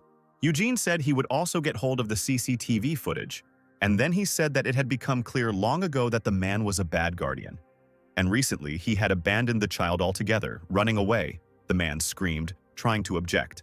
They continued to argue, to which Penelope only looked away. Eugene said that he had had enough and that he would not dare to approach Penelope again. But then, with loud cries that everything had been planned from the very beginning, he grabbed Eugene by the collar. The enraged man shouted that he would sue him and he would be punished. But then Penelope raised her hands with an umbrella, and then she slammed it down on the ground, right between the two men. Eugene said quietly that the awakened ones must not harm ordinary people. And the next moment, a joyful expression lit up the girl's face. And then the girl asked her uncle what she should do if he started to get physical. The man tried to object, saying that he also saw that she had hit him like that on purpose, but then the girl's hands began to break the umbrella. Noticing this, the man's face distorted into an expression of fear, and he made a strangled sound. Penelope smiled brightly and asked him why he had said that. And then she said that then the uncle pushed the guy, and then he fell, and she began to approach him threateningly. In a panic, the man wondered if this was really the same high school student he saw at home every day. Looking at the girl who was grinding her umbrella into dust, he thought that he was standing in front of a predator. Eugene, who activated the resistance immediately, thought that this aura definitely belonged to the S-class. Penelope, taking a few steps forward, told her uncle that he himself must know that he was not in a position for her to be grateful to him. Her hands continued to crumple the umbrella, forming it into a tight ball. Throwing this lump on the ground, where the frightened man was already sitting, she said that her guardian had not even bought her a pathetic umbrella. The man glanced sideways at the lump that had rolled up to him, and Penelope said that if it were up to her, he would already be the same lump. And then she touched his shoulder, which made the man let out another frightened cry. And she said that now she would close her eyes to this. Leaning closer, she said that she would turn a blind eye to it because he was worthless and not worth an ounce of her attention. She told him to remember this and go on with his worthless life. And if he doesn't follow her advice and continues to cling to her or quarrel with her guardian, attracting attention to himself, then she will find him. And the girl exclaimed that then she certainly would not turn a blind eye to all this. Sitting on the ground, Penelope's uncle was in shock. Penelope happily ran up to Eugene and asked him how she had done, to which the boy thought that a bad example was contagious. Be that as it may, this is how Penelope became a member of the Abyss, and Eugene was now freed from captivity. Suddenly, a loud sound was heard in the apartment where Eugene was sleeping, causing the guy to wake up. As it turned out, it was Oliver who burst into his brother's room, and Eugene asked him what was going on. Instead of answering, Oliver quickly began to approach his brother's bed, and he only continued to ask him questions. Then Oliver extended his hand and told him to give him what he had bought yesterday. Hearing this, Eugene asked in a panic whether he had spent too much money then, and he thought that it was possible to spend everything. But Oliver only said that it was not about this, but about the limitless pill of dark poison. Eugene held out his hand, which held the pill, and Oliver immediately took it. The guy asked his brother how he even knew that he hadn't bought it and why he needed it. Oliver asked his brother if he really didn't trust him that much, and he looked like he was ready to cry. Before Eugene could ask the guy what he was talking about, he rushed forward to hug him. Oliver leaned against his brother's shoulder and asked him if he had bought the pill so that he could poison himself if necessary, so as not to become his weak spot, so that they could not take him hostage. Eugene, in a panic, thought that everything was completely wrong. Oliver pulled away from his brother and told him not to use the pill, even if he was so worried about him. And he said with a smile that even if something like that happened, he would definitely come to save him. Eugene thought about the fact that he bought it to use when clearing the dungeon alone in secret from him. But now, he can't say that he has resistance to poisons. After some time, they left the apartment and entered the elevator. Eugene asked if everything had been resolved with Penelope, to which his brother replied that his people had come to her house yesterday.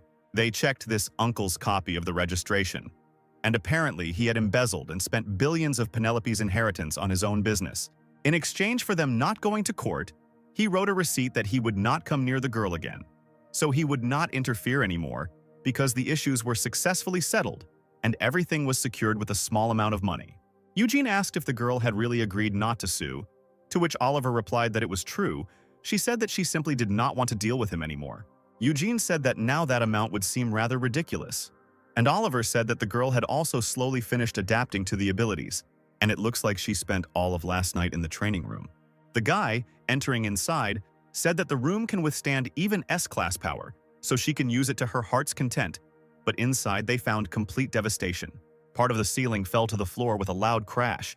Eugene asked his brother if he was the one who said that this hall could withstand the power of an S-class. Meanwhile, Penelope was under the ceiling, turning over in the air. They landed on the floor with a sharp movement, and then her icy energy rushed towards the punching bag. Penelope rushed towards her and hit her, causing chunks of ice to fly off in all directions, and the girl quietly said the name of the skill, Shadowless Day, and from under her foot a multitude of shadows spread out in all directions. Looking around, Eugene asked if something had happened to Penelope, but then suddenly he felt something strange. The boy looked down at the shadow that was touching his leg and noticed that he couldn't move. Penelope, not paying attention to anything, began to activate the skill, and black shadows crawled forward over the stones on the floor and over the bars. The shadows also crawled over Eugene, causing him to scream in fear. But Penelope continued and she raised her leg up. Then she kicked the floor with all her might, causing a flash of light to shoot up into the air. And then the girl, breaking the floor with her feet, ran forward. She jumped up and pulled her hand back to strike, and then her fist hit the floor, causing it to become even more cracked. The impact was so strong that even the walls of the hall could not withstand it and were covered with cracks. And in the middle of all this chaos stood a girl, with pieces of the floor swirling around her. But then she heard someone scream behind her. Turning around, she noticed that Eugene and his brother had been there all this time. A weakened Eugene fell to the floor and said that the girl had become stronger. The girl became worried about her guardian and came closer, and Eugene had already come to his senses.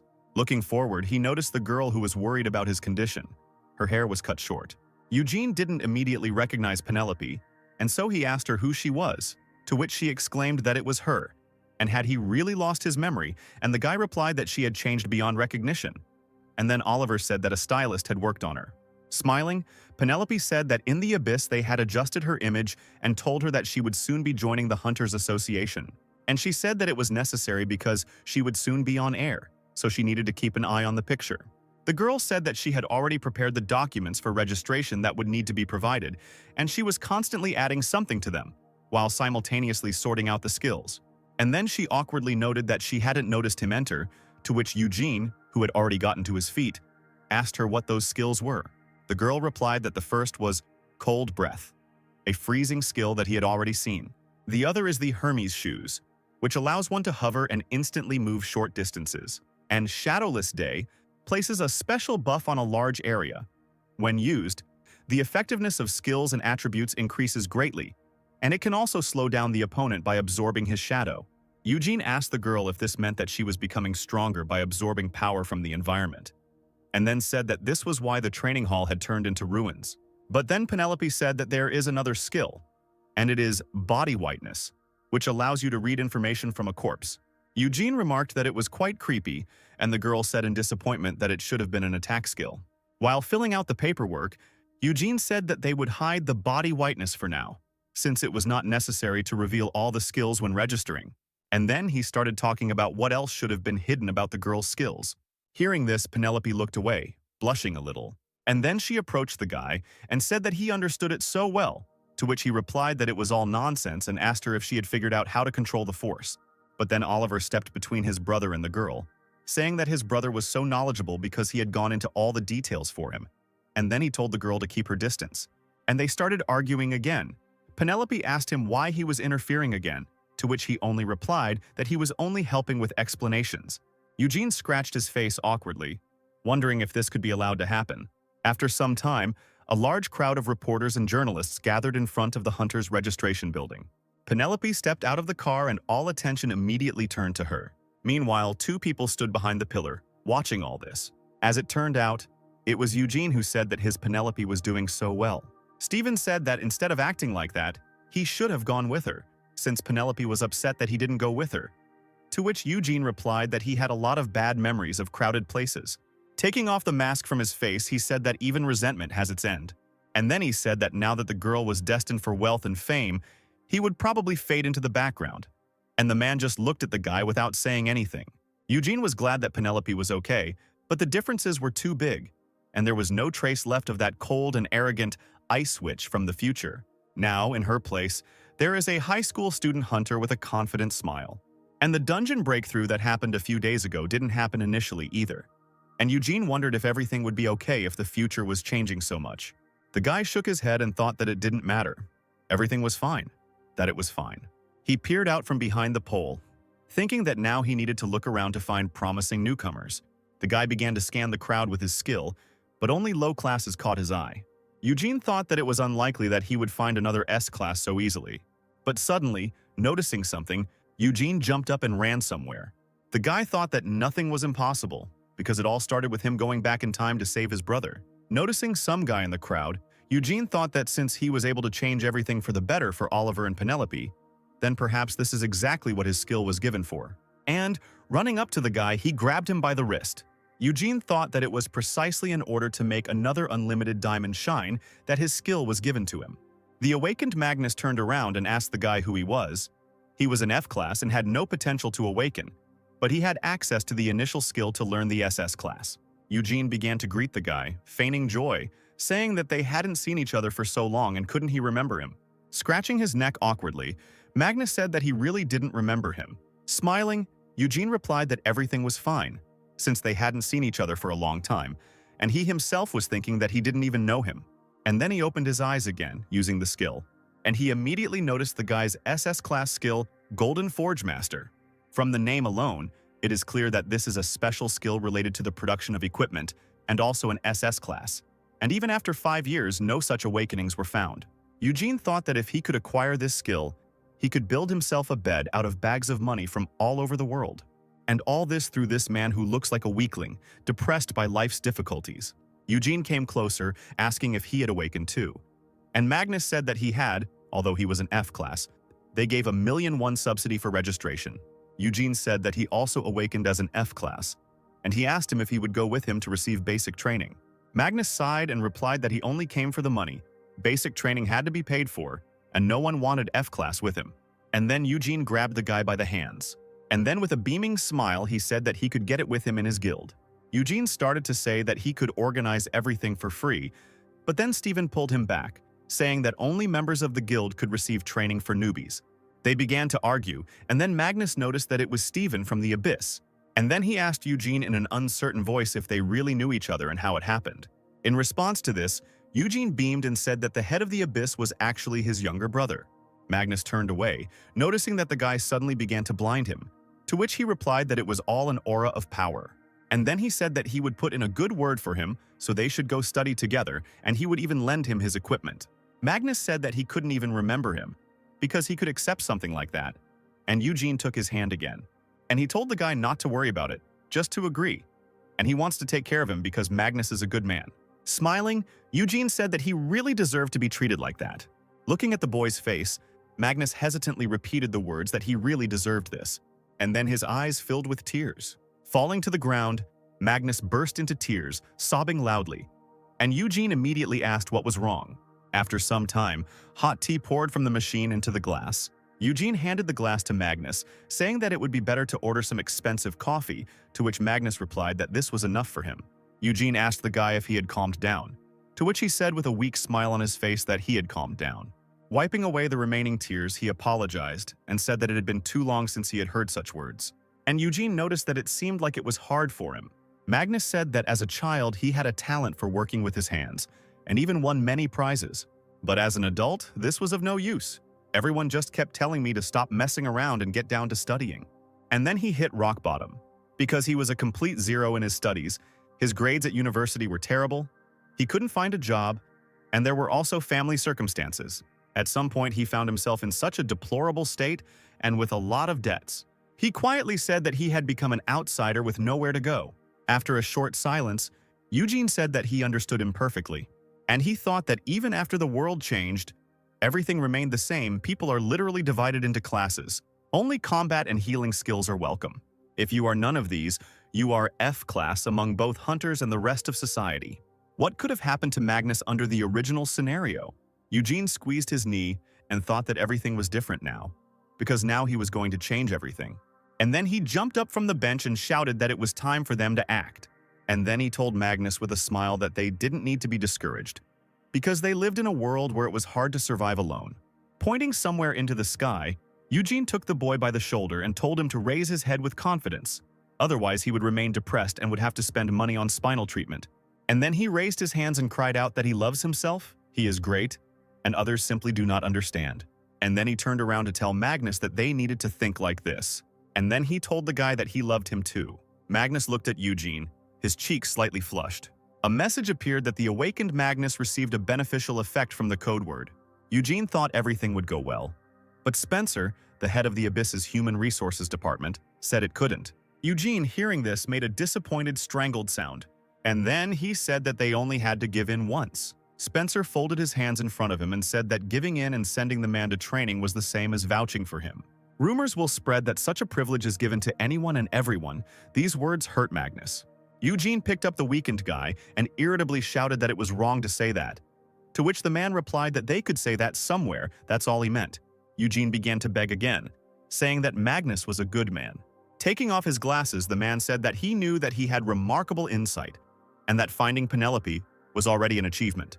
However, it could all just be a coincidence, and Spencer adjusted his glasses, showing his middle finger. And then he said that he didn't understand his intentions, especially considering that he had recently almost fallen for a broker's scam, and had persuaded their boss to take up farming. Magnus thought about Eugene being scolded because of him, which reminded him of a scene from the TV series. And then the guy, covering his face with his hands, ran away. Walking outside with Magnus, Eugene clutched his head and said that this man was getting tougher and tougher. And then he said that he would now ask his younger brother directly, to which Magnus, shaking his head, said that it was not necessary. Smiling, he said that he had already told him that he was valuable, and that was enough for him. And thanks to him, he felt the will to live a little longer. He said that he would not be discouraged and would do what he could, and he had even already found jobs for F-grade students like him.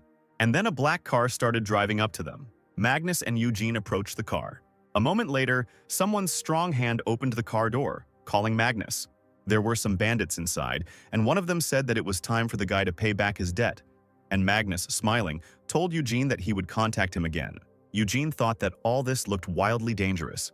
Another man asked Magnus if he had received the subsidy, and he began rummaging through his bag. Saying that this was still not enough, the man jerked the money away. Eugene decided to intervene and ask the men who they were and why they were taking Magnus away. The men's faces twisted into angry expressions as they asked him what he would do if he found out. Frightened, Eugene replied that he wanted to go too, and the car quickly drove along the city roads. Eugene and Magnus found themselves pinned together in the car by the bandits' bodies. Eugene whispered to Magnus that he had taken money from terrible people, to which he replied that the bank had not given him a loan, and more importantly, why had he followed him? Eugene replied that he couldn't just let him go alone. The man sitting next to him asked Eugene if they knew the other and if he was awakened, to which he panicked and replied that he was an F-class. Magnus wanted to say that Eugene was from the abyss, but the guy covered his mouth with his hand and said that they were childhood friends, and the guy told him that there was work for people like them, so he became interested. The man only grinned in response and said that everything worked out well, and then he asked if they wanted to go with them to the dungeon to get magic stones, because F-classes aren't even taught, and they take everyone. Eugene feigned surprise and turned around, asking again. Another man said that Eugene would get special treatment because he was Magnus's friend, and the boy happily agreed. And then everyone in the car laughed happily when Eugene said that he mistook such good guys for bad guys. He said that thanks to them he got this job, and he himself thought about how he himself had once fallen for something like this, fallen for an unequal contract where 70–80% was taken as security. And if you're unlucky, you might end up wounded or even killed by the monster. Eugene thought that Magnus must have died without having time to reveal his potential. The driver of the car told the boys that they would only need to collect everything that seemed valuable. Eugene exclaimed that this was a real jackpot since you can collect whatever you want, but he himself thought that this was a complete scam. While they were driving across the bridge, Eugene asked them where their office was, to which they replied that it was in Myeongmokdong, to which the guy replied that it wasn't that far. Finally, after some time, they arrived at some building. Upon reading the name Hope Mission Center, Eugene exclaimed that it was a good name, while Magnus clung to his shoulders in fear. Opening the door, the man invited the guys to come in. As he walked up the stairs, Eugene said happily that although the building was old, he already felt a future full of hope. Looking around, he noticed that their office was well lit. But suddenly one of the men struck the guy in the back from behind. The blow immediately sent Eugene falling onto the dirty, tiled floor. As it turned out, they pushed him into a room where several people were already sitting, and they immediately paid attention to the guy. Eugene tried to continue pretending, and then asked with a smile who it was that hit him like that. But the next moment, the men started kicking Magnus, who was already lying on the floor. The guy immediately exclaimed, asking what they had suddenly started, and then one of the men grabbed him by the shoulder and said that they had dragged him here without any debts, and he better regret that he came here voluntarily. And then another man continued, saying that you can enter here of your own free will, but you can't leave. The men stopped beating Magnus, and he crawled up to Eugene and apologized. Bursting into tears, he said that he had to go through this alone, but now he was getting into trouble because of it, even though he was clean of debt. Eugene responded by quietly calling the guy's name, but then he was grabbed by the shoulder.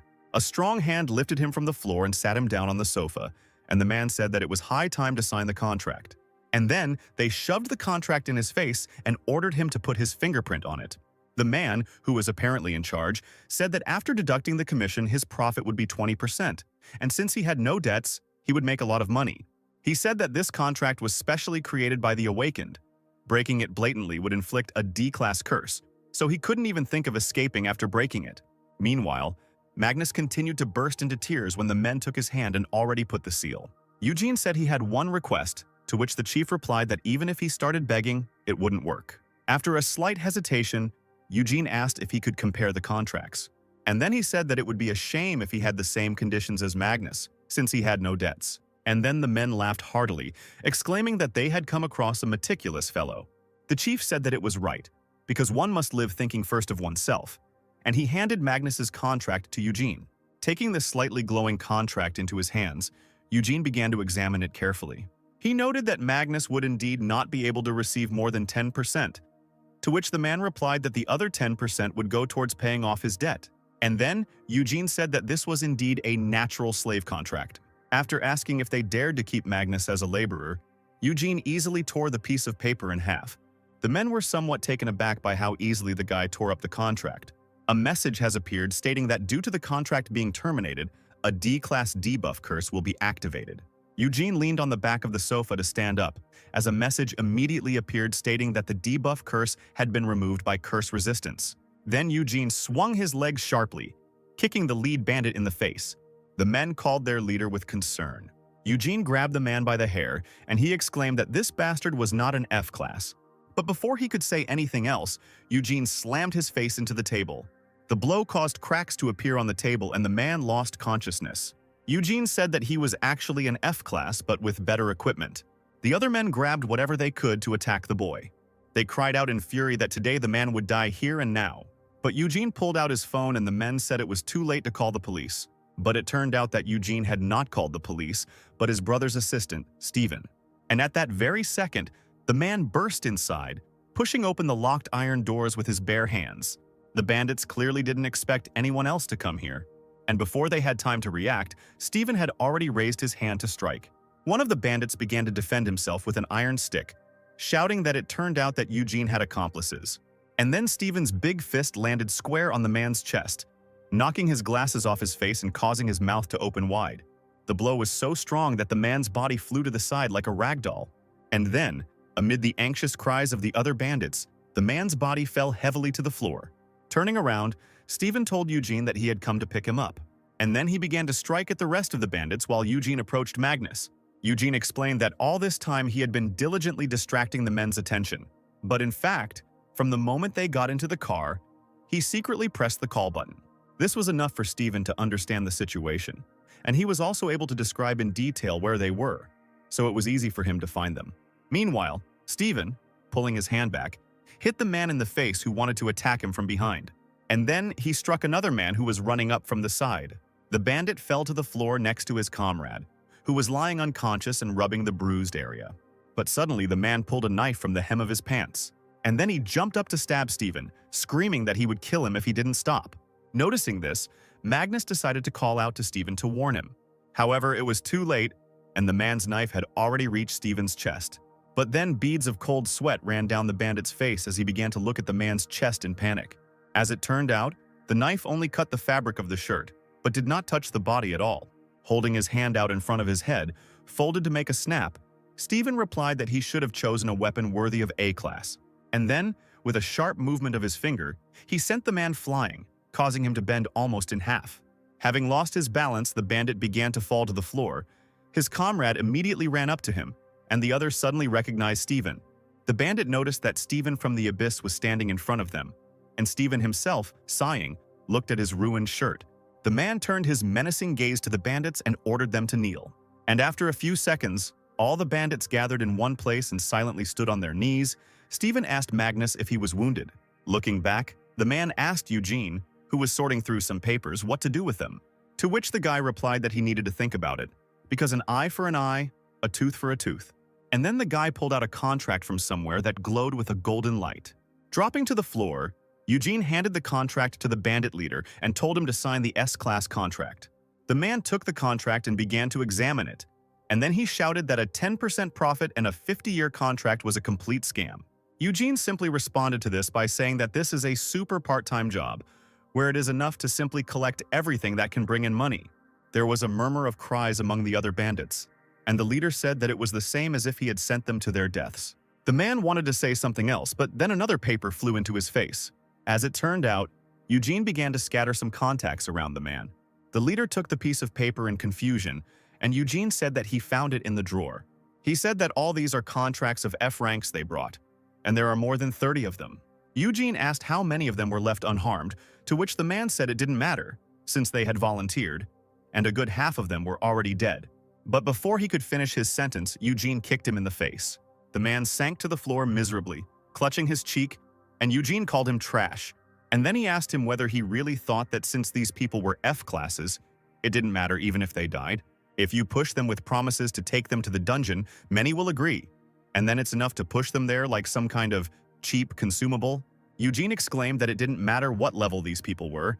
The main thing was that they were people, and they were just fucking murderers. Magnus quietly called out to Eugene. Eugene told the bandits that they should crawl as they had been crawling until now. Then they would understand what they had done. Turning away, Eugene said that he wanted to immediately throw them into a high-level dungeon, but suddenly, one of them called out to him. Breaking out in a cold sweat, the man exclaimed that he was guilty, they were guilty. Let him give them time to think, let him have mercy. And then he quietly said that a contract for them was too much. In response to this, Eugene only smiled brightly and said that it was well done. Placing his hand on the man's head, the boy said it was commendable that they wanted to think things through properly. Going lower, he said that then they must pay the appropriate price for the advice of the crime. Soon, Eugene, Magnus, and Stephen came out of the building and got into the car. Stephen began to report that they had already delivered the scammers to the Hunters Association, handed them over to the worker, paid compensation to the victims, and he would provide a report later, while Eugene leaned tiredly against Magnus. Magnus suddenly thanked the guy, to which the guy asked him what he was thanking him for. Shaking his head, Eugene said that today was all a small thing, but then Magnus said that he couldn't help but worry. Eugene thought that later, with the awakening of his skill, he would receive a good benefit. A tear fell onto Magnus's hand as he said that Eugene had already saved him twice. Eugene began to calm the boy down again as he asked what would have happened to him if it weren't for him. And then he rushed to hug Eugene, thanking him and telling him that he was his hero. The car moved forward while Eugene tried to get rid of Magnus, while Stephen calmly told them to buckle up. After returning, Eugene immediately went to Spencer. After he laid out the whole story to him, he, as Penelope's guardian, was able to get himself a room in the dorm. Magnus and Eugene entered the room, which seemed to be sparkling all over. Magnus exclaimed that this room of the train was a luxury apartment. Eugene, looking at some paper, said that it was written here that there were 4 rooms. Magnus continued to marvel at the fact that one could live in such a place while studying. And then Eugene asked him if he knew how to do housework, to which the guy replied that he knew how to cook ramen. Eugene said that outsiders were not allowed into the dormitory, but workers were allowed to live in the house, so he could pretend to be a worker to stay here. The guy immediately said that this did not mean that he would have to do the housework for real. But instead of getting angry, Magnus, as usual, burst into tears. He rushed to hug the guy again, saying that he was such a good friend, and Eugene again tried to avoid it. After a while, Magnus was already sleeping peacefully in bed. Looking at him through the half-open door, Eugene thought that he had fallen asleep quickly, apparently exhausted. Magnus began to chatter in his sleep, offering to cook Eugene food or a bath or himself. Eugene began to leave the room, saying that he needed to quickly move his things from Oliver's room. But then he met Stephen in the passage, which made him cry out in fear. In a panic, Eugene asked the man if Oliver had sent him again to lock him up. The man replied that this time he came for a different reason. He said it was a difficult matter, so he needed him to follow him, which didn't reassure Eugene at all. After some time, they reached a restaurant where music and conversations of numerous visitors could be heard. The waiter, noticing the new guests, quickly turned around to ask them how many people they needed the table for. But he immediately cried out in fear, noticing a huge man, Stephen, in front of him, and Eugene walking behind him. Taking off his sunglasses, Stephen asked the waiter if he knew Alex.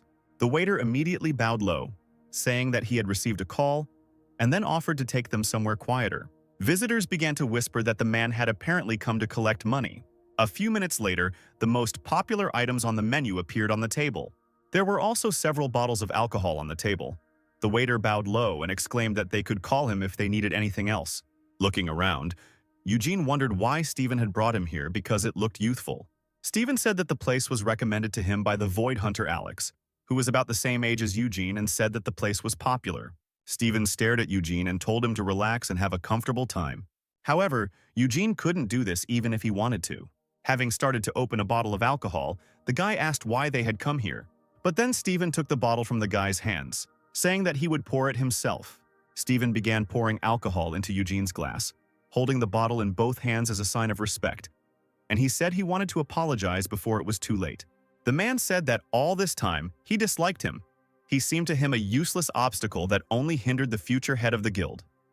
Eugene thought irritably that first the man decided to apologize, and then insult. But then, Stephen said he was wrong. Smiling at Eugene, the man said that he turned out to be a good person. This did not make any impression on Eugene, but only puzzled him even more. Stephen continued that he realized this from when he came to help him when the monster broke through. He realized this when he gained Penelope's trust and entered into a contract with her, resolving the custody issues that could have become a source of trouble. And today he also went to save his friend, risking his own safety. Stephen said that now he understood that he could be trusted to cover the rear. But Eugene thought that all this was a misunderstanding. But then he came to his senses and thought that this was a chance.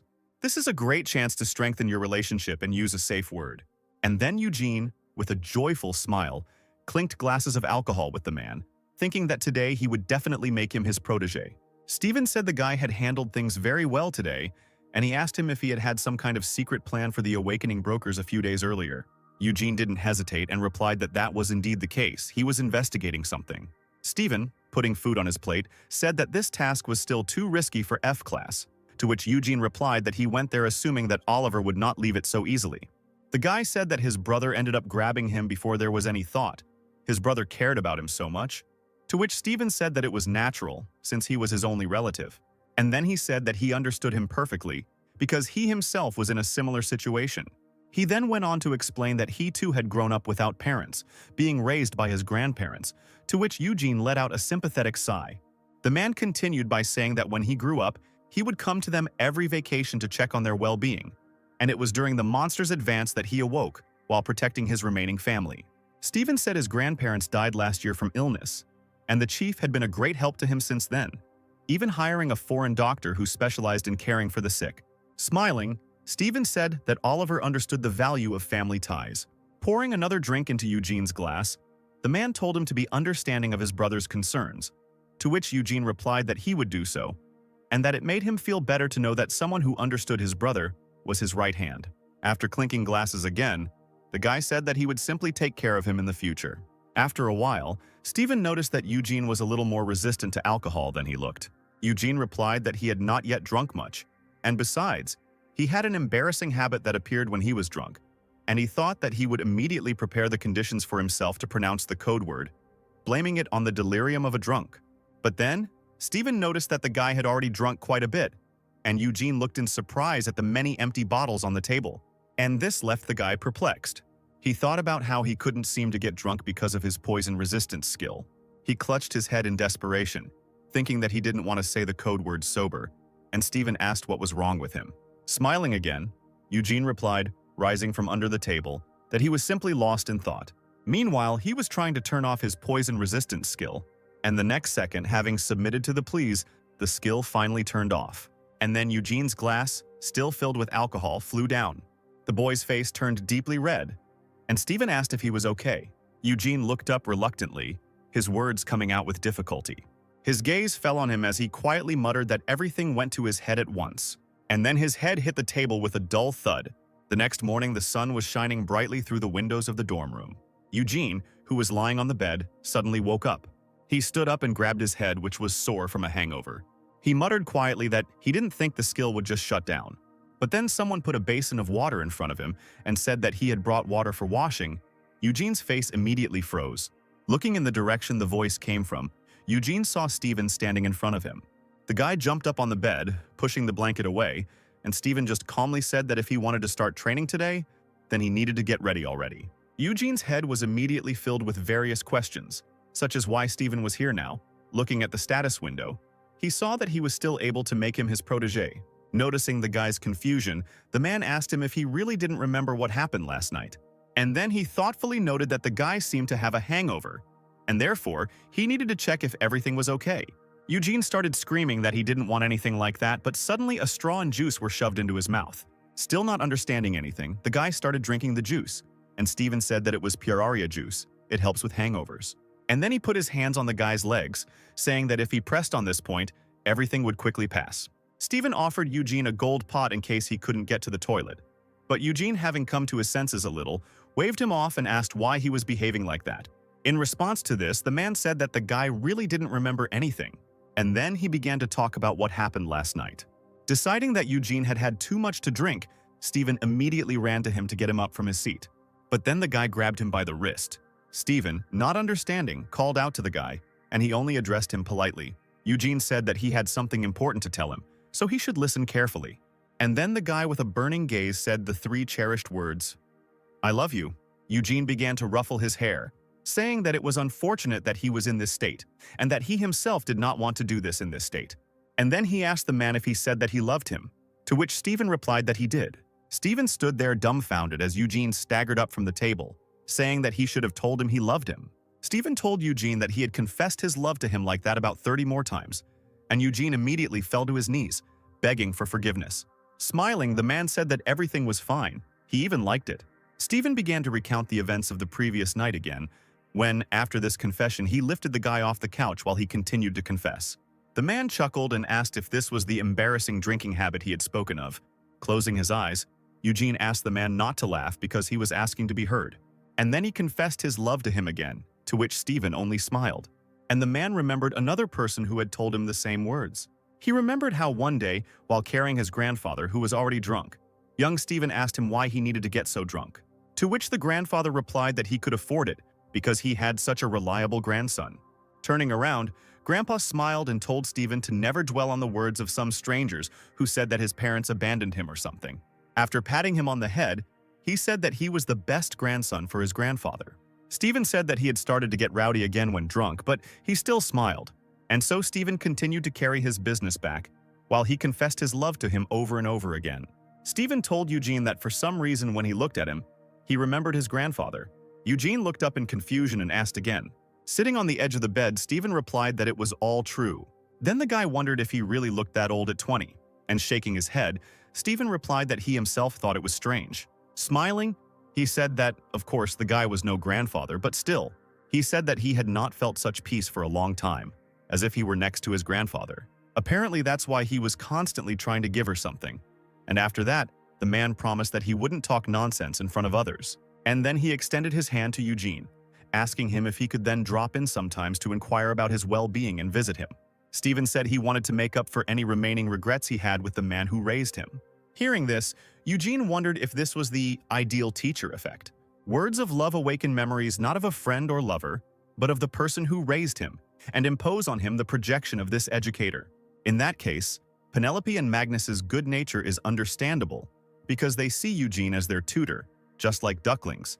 And with Oliver, everything was more impulsive because he was his tutor from the very beginning. Soon, Eugene walked Stephen out, saying an awkward goodbye, and then he noticed Magnus standing behind the wall, shaking.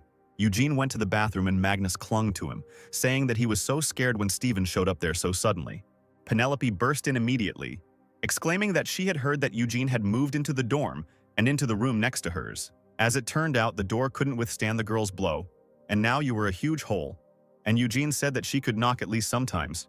Penelope immediately ran up to Eugene to tear Magnus away from him and asked what it was, to which the boy calmly replied that he was his friend. And the guy thought that this was a brainwashing skill that even S classes were willing to follow him, and not education. Wasn't it too dangerous? And later the guy found out that he could turn on poison resistance again. A few days later, there was a variety of dishes on the table, and Eugene praised Magnus, saying that he had quickly gotten the hang of it. The guy said that he didn't have to try so hard every time, to which Magnus replied that he couldn't do that because he didn't even pay rent. And Penelope immediately said that he was right and could live like that. After taking a bite, Penelope said that the guy should at least cook if he wants to repay the debt, and noted that even she lives separately. Magnus said that Stephen didn't come, but he brought red ginseng yesterday, to which Eugene replied that he went to clear the dungeon with Oliver, so it would be for a few days. And then he told Penelope that she too would soon end up in a dungeon and on TV, which made the girl turn up her nose and say that she would blow everyone away and become a real rich woman. And then, releasing her frost power, she said that then she would buy a big house, and therefore it would be better for Eugene to live with her than with Magnus. Eugene replied that she would just freeze all the food now, and she didn't need to be like that because they had to get along in the future. The guy said that they would be going through rookie training together, and immediately Magnus and Penelope asked again in surprise, pointing at each other. Penelope got angry because they wouldn't be alone with Eugene, and Eugene, hearing a knock on the door, ran to open it. The guy started to open the door, shouting for the guys to calm down, and the man behind the door noticed that the guy had been cheerful since early morning. Eugene turned his head and saw Spencer, who handed him some paper and said that training began today. He said the schedule had changed, so he came personally to take them. And after some time, the guys, already changed, went down somewhere, and Spencer said that they would start with basic practice, since the person responsible for theory was a little late. The terrifying sounds of monsters could be heard from behind the bars as Spencer told them over the loudspeaker not to worry, as the essence of the practice was extremely simple. And then one of the monsters, sensing the victims, rushed to the bars. And then a whole crowd of them came running out, and Spencer said that all they had to do was defeat these monsters. Monsters that looked like moles and rats rushed towards Eugene and the others. Eugene, holding his weapon forward, shouted that this shouldn't happen during basic training. The monsters should appear one after another, while Penelope asked if they really just needed to defeat them. Spencer said over the loudspeaker that this was a practice of getting used to monsters. He said that the more contact they had with them, the faster they would get used to them. But Eugene didn't appreciate that idea. Taking a step forward, Penelope exclaimed that she would deal with them now. And then she instantly rushed forward with a spear in her hands. With the end of the spear, the girl began to accurately strike the small monsters. And then they gathered in huge piles, illuminated by bright lights, and Eugene, closing his eyes, said that it was very inspiring. After impaling several monsters on the spear, Penelope asked Eugene if they would taste good grilled. Eugene didn't appreciate this idea either, but Penelope enthusiastically said that the skills needed to be tested as well. There were footsteps behind Spencer, and a female voice noted that the girl was a real S-class, although she was a newbie, but her power was amazing. Spencer greeted the girl with a smile on his face. The girl asked if it was dangerous for newbies to fight so many monsters, to which the man, adjusting his glasses, told her not to worry. And he said he was afraid there wouldn't be enough monsters for the two of them. And in the meantime, Penelope froze the monsters, making something that looked like a Christmas tree. And then, from under a pile of its relatives, another monster appeared. With a vile squeal, the monster rushed at Magnus, who only cowered in fear. Eugene hurried to call out to the boy and tell him to put his spear in front of him and chop. But the next moment, the spear flew to the ground, and Magnus, fearfully calling for help, began to run away while the monster tried to catch up with him. Magnus ran as fast as he could, tears welling up in his eyes again as he cried out that this wouldn't do. Meanwhile, the monster was already catching up with the man, which he could not help but notice. The monster jumped up to attack the guy, but then Eugene appeared and pushed him away. Standing to his feet, Eugene cried out, asking how Magnus could throw his weapon away like that. And then he said that this monster is an F-class monster, the toothy mole, and it has poor vision, so it mostly moves in a straight line. Standing up, the guy said that even if he just swung his spear, he could cut this monster down. Meanwhile, Spencer watched what was happening with interest, and he said he was curious to see what Hunter Eugene would do. The man noticed that the guy was trying very hard. Of course, he knows about the monsters, and the contract he signed with Penelope can be considered standard for their field, but he may well be hiding something. Magnus worriedly asked the boy if everything would be okay, to which he confidently replied that there was no need to worry, because it was only F-class. Smiling, Magnus noted that Eugene was like an experienced hunter who had been in the business for several years. Hearing these words, Eugene finally thought about it. He wondered if it would be suspicious if he just killed the monster. And then, throwing the spear away, he decided that he would act like a newbie, and at the same time there would be less damage to Magnus's confidence. Eugene let out a frightened cry, and the mole climbed onto his back and began gnawing at his head. Spencer, continuing to watch, said that it seemed his eyes had deceived him. After some time, the doors of the training hall opened. Penelope walked out, energized and stretching her shoulders, saying she had worked out hard, while Eugene carried the nearly unconscious Magnus. Bursting into tears again, Magnus apologized to Eugene and said that the boy would need to support him as well. And Eugene noted that he had absolutely no predisposition for battle. Hearing this, Penelope turned around happily, exclaiming that she was indeed better than him. Eugene told the girl not to start this because they needed to get along. But before he could finish, Spencer came out and said that all three of them had done a great job. And he said that they had successfully completed the basic practice. The man remarked that Penelope had done admirably, but he could not say the same about the others, and Eugene, in a rage, exclaimed that he would tell his brother everything. He heard footsteps behind the man, and he turned around and said that tomorrow, as they had agreed, there would be theoretical training. And then he introduced Professor Hannah, who was responsible for the course of the classes. A beautiful girl with glasses and long black hair appeared in front of the others. Penelope noted with admiration that she was so young and already a professor, and Eugene exclaimed that he knew her.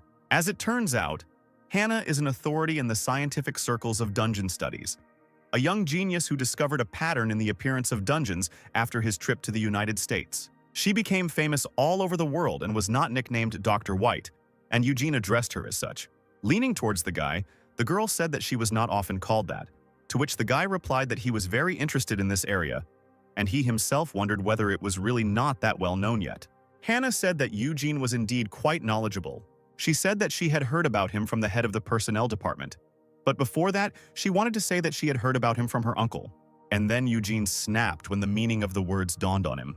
And he asked them with surprise whether they were relatives, to which Spencer asked to avoid misunderstandings, because Hannah works here not because he took advantage of his position. Smiling, the girl said that she would be working in the abyss for some time in connection with one investigation, and therefore she asked to take care of her. Eugene awkwardly shook the girl's hand, and he wondered if his time of youth was really beginning. Meanwhile, Oliver and Stephen were in the dungeon. Oliver asked the man if the monster was dead, to which he replied that it looked like it, since there was no visible reaction. There was a lion-like monster lying on the ground, and the people from the abyss were saying how great it was that their leader had resistance to fire. Otherwise, they wouldn't have been able to defeat him. Stephen asked the chief what they would do with him, and they looked under some rocks. As it turned out, there was a small kitten lying there, the child of that monster. When dungeons appeared in the world, it was like everyone was discovering fire for the first time. Half out of caution, half out of interest, they concentrated their attention on them. Those dungeons that were left unattended gradually became overcrowded and burst, causing monsters to pour out. Dungeon shock occurred due to the simultaneous breakthrough of dungeons. But in such a crisis, many have awakened special powers, or they began to invent new technologies using new materials, adapting to the changed world. In each country, an association of hunters was founded to control the awakened. Most hunters operate within an association or as part of a guild. Eugene sat at his desk, watching a film on the basics of hunter theory. He thought that now this prompted new thoughts. Hannah began to talk about how the level of awakening is determined by looking at skills in general. Looking at the materials, Eugene thought that the girl was giving a good lecture, but something was bothering him. He noted that they were given materials that were 5 years old, which is why there are a few errors. He immediately remembered one hunter who lived in terrible conditions, and it was thanks to them that she developed the skill of wooden vine. Eugene was thinking about how skills were different from inclinations or environment. Hannah interrupted him from his thoughts, asking him if she had made a mistake somewhere. The guy recoiled in fear, and the girl said that he was acting like her professor. And that means that there are mistakes somewhere, and she asked what those mistakes were. Eugene looked away and said that it was all just his guess. He said that she was talking about the skill being used in a critical situation for self-defense. But recently there has been an increase in the number of awakened whose skills have nothing to do with combat, so that doesn't fit. Previously, it seemed like this because the situation was in crisis due to constant dungeon breakouts. But in reality, there may be other factors that determine skills. Eugene awkwardly said that the girl could ignore it, thinking that nothing bad would happen from this bit of information. But then Hannah suddenly grabbed the guy by the hand, and she exclaimed that the guy even understands the tendency of showing skills, and therefore she is impressed. And then she started chattering, expressing her admiration and asking him to stay and talk to her for about 10 hours. Eugene decided to turn his attention to Penelope, so he asked her if she had any questions.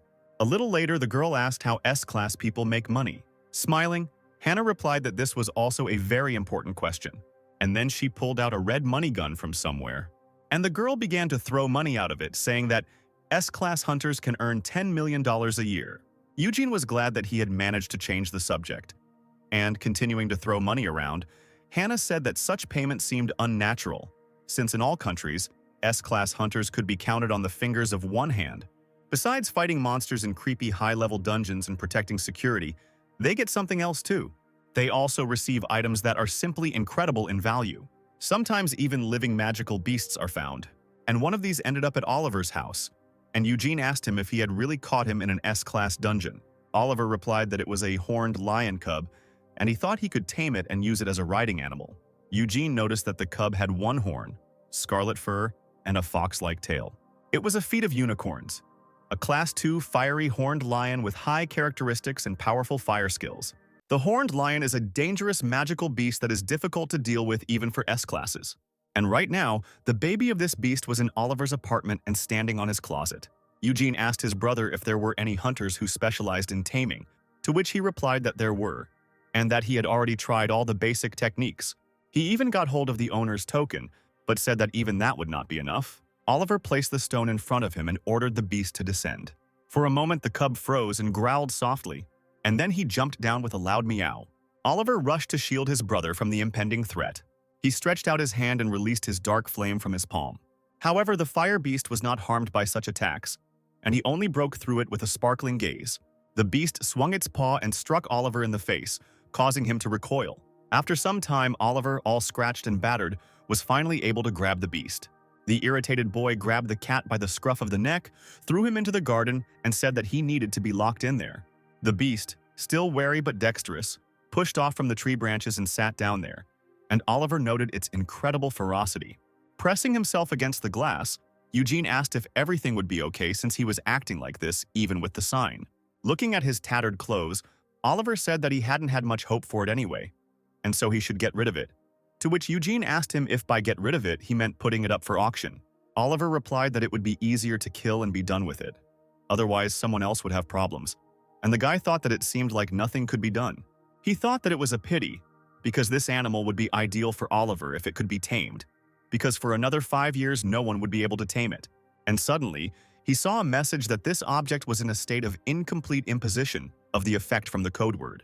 The boy was surprised to discover that he could use his skill on monsters as well, and Oliver looked questioningly at his brother. Eugene, meanwhile, imagined a picture of his brother on a huge fire monster. Suddenly, he asked his brother if there were any mounts in other guilds, to which he replied that they did, but they were all low level, and there was no trace of anyone like the Fire Lion. This news made Eugene happy, and he smiled. He asked his brother if he could try to raise it then, and he himself thought that then he would be able to raise the only high-ranking mount. Monsters or magical beasts that existed only in legends became reality with the advent of dungeons. Most of them, of course, were destroyed. However, there were also cases when people managed to tame them. They are especially rare as mounts, due to the fact that the higher the level of the dungeon, the larger it becomes, and having a mount makes staying there much more favorable. Eugene, with shining eyes, told his brother that this monster also had resistance to fire. You can't just refuse it like that. The boy exclaimed that this beast was ideal as a mount for him. He said that no one else was suitable anyway because of his fire techniques, which Oliver couldn't help but agree with. With resistance to fire and also a high-ranking animal, it can become a force that is impossible to imagine. Eugene thought that in return he would receive many benefits as payment for taming. However, the beast was still aggressive, which is why Oliver asked his brother how he was going to tame it. Eugene, putting on an apron, exclaimed that they should start with food. If they gave him something tasty, then they would definitely earn initial points. Taking out a bowl, he asked the guy what such monsters eat, to which Oliver said that they eat monster meat and also need to mix in some magic stones. Besides, one such technique requires one C-class magic stone, which made Eugene choke, knowing that one such stone costs a whopping 10 million won. You need to sprinkle tiny fragments of magic stone on the finely chopped monster meat. Eugene, having calculated the total cost of such dinners, sank down on the floor, exhausted, and Oliver told him that he would pay for the food. Meanwhile, the little animal was eating the food offered to it, and Eugene thought that if you look at it like that, it was even cute. He wondered if this monster would understand the code word. If he generally understands the meaning of the code word, then if he says that he loves it, every feeding, will he become its educator? As Eugene entered the garden, he thought that he first needed to gain the interest of this beast. The beast immediately prepared to attack the guy, but the beast only caught the belt that Eugene had planned to play with him. Eugene worked part-time at a veterinary clinic, so he knew that animals melt from this game of tug-of-war. However, this game was more like a death drag, where the guy was mercilessly dragged around the room. Oliver entered the room, worriedly asking his brother if he was okay, to which he only said that something else was more important. He took out the master's sign and showed it to the beast. The beast hissed a little more, but soon sniffed the stone. A message has appeared stating that the title Ideal Educator adds an effect to the owner's sign. The animal began to roll around on the floor, and a message appeared that the object was showing interest in the teacher. Eugene felt his heart stop because of the cuteness, and Oliver said it was amazing. It was the first time he had seen him act like that. Eugene began to sweetly say that he was going to hug him now, and his brother reached out, telling him not to forget that it was still a monster. And then the beast sank its fangs into the guy's hand. A worried Eugene began to tell the beast not to bite, which made it look at him questioningly. Exhaling, Oliver noticed that he still had no wounds, and since this beast was not showing aggression towards his brother, then let him raise him. Even if he doesn't become his mount, he can at least protect him. Looking at the contented beast, Eugene thought that taming animals was certainly better than brainwashing people. If he succeeds in this matter, he will be able to cast the effective education on several cubs and keep them near him. and then he will become something like a tamer of magical beasts. Getting up from the floor, Eugene, holding his new pet in his arms, said that then he would take him to his place, to which Oliver asked his brother if he would really raise him somewhere else. Eugene replied that the dorm room was also quite spacious, to which his brother asked him if he was really going to leave and live separately. Eugene thought that if he stayed, he would be locked out of here. But he replied that it was even better this way, and besides, he had Magnus and Penelope. But then he noticed his brother's sad face. Then the guy asked him what was wrong with him, to which he replied that they had barely made up, and he couldn't really see him. Looking away, he said that he understood that his brother should have his own life. However, he thought that they could live together as before. And Eugene remembered Stephen's words about Oliver understanding the value of family ties, and therefore one must treat him with understanding, even if the concern seemed excessive. Eugene raised his hand and placed it on his brother's head, thinking that he was not to blame for anything. Stroking him on the head, he said that he was not moving forever. He would live both there, and would often come here too. And he himself thought that his skill and the way their world had become were to blame for everything. Patting his brother on the back, Eugene said that once he finished his training, they would hang out together more often. Remembering something, the guy asked his brother if he was free today, to which he said that he would be able to free up some time. And then Eugene invited Oliver to have a drink after his practice in the dungeon tomorrow. Eugene explained by saying that Oliver was already an adult and they hadn't even drunk together. He thought that if there was peace all around as before, it would be normal for them to live together and drink in the evenings.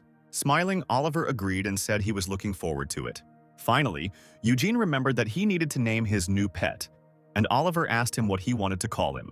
After thinking for a bit, the guy replied that they could call it Peace, because in the earthly world there should be peace and love.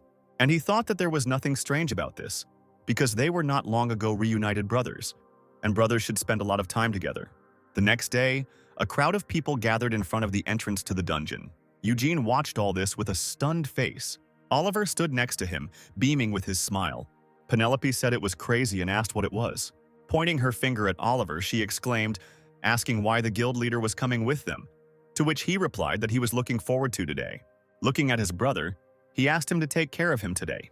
Eugene thought gloomily that his brother was still a bit strange. The reporter asked Oliver why he decided to personally assist in the first clearing of the hunter Penelope's dungeon. The guy replied that this was the first dungeon of his new S-class hunter, so he wanted to conduct it personally, and besides, it was his duty as the leader and the most experienced S-class hunter. Covering his face with his hand, Eugene asked if this was how PR worked, and Magnus said that this story would be a touching example for others. Eugene thought that this was indeed an ideal alliance, since they were representatives of opposite elements. Plus, they can get the equipment creator Magnus, and if he also gets Stephen's defense skill, then everything will be even better. Smiling, Eugene told Magnus that he was looking forward to it. Soon there were racks of weapons near the entrance. The man told the boys that the equipment was being rented out for free and that they had to return it after the cleanup. After examining the weapons, Eugene noticed that due to the guild's influence, there were indeed a lot of good things here. The same man approached Magnus and said that the damage would need to be repaired later in the damage department, and the guy jumped away from the counter. Eugene thought that this is the kind of person now who will create weapons tens of times better. Handing something to Magnus, Eugene told him not to be so afraid, because high-class equipment would be more durable. He decided that they also needed to take a restorative potion. The man tried to say that they, as non-guild members, would have to pay for it, but Eugene had already shouted at Penelope to take potions for 4. Penelope asked Eugene to choose a weapon for her, and took out an axe that had many eyes. Eugene began to instruct her, telling her to take something that suited her body type, since she was focusing on skills. Oliver looked at his brother. The reporters kept asking Oliver something, but he only thought that his brother was truly knowledgeable, but even a little too much. He smiled, thinking that his brother must have spent a long time collecting information out of concern for him. But the reporters were surprised by this smile from the cold guildmaster. Approaching the others, Oliver said that it was time to move on, and the reporters ran away already quite joyful. Oliver said that the dungeon's rank was quite low, so it was relatively safe. The gate would close an hour after they entered and wouldn't open until they killed the boss. He took out the gate stone, saying that in a pinch they could use this one, and there weren't even a couple of those in the country. Oliver turned to his brother, but Eugene seemed not to be listening to them, but looking somewhere to the side. Oliver called out to his brother to get his attention. Eugene thought that it seemed like the day before yesterday he was treated like trash and humiliated in the dungeons. But now everything is different. He is not at the bottom of a debt hole, and is not being persecuted. Instead, he goes underground with his brother and people who are genuinely happy to see him. This state of affairs warmed the boy's heart, and he smiled, saying that it was time for them to go. He thought that that future no longer existed, as if it had never existed. However, it only seemed that way at the time. Entering the dungeon, where a strong wind was blowing, Penelope immediately began to look around with enthusiastic exclamations. As it turned out, inside they were met by incredible expanses of meadows, mountains, and endless sky. Oliver told Penelope that they hadn't come here to have fun, and it was better not to give in to the camping mood. Telling everyone to disperse, Oliver took out his sword, which glowed with a dark flame. He swung it sharply, sending his flames forward. Penelope clutched her head and screamed, asking the boy what he was doing. She asked him irritably what he was trying to achieve by setting everything on fire and pointed her finger at the fire. The girl continued to be indignant when Eugene approached her and told her to look down. And, as it turned out, there were monsters hiding in the grass. But now they had already been killed by the flames.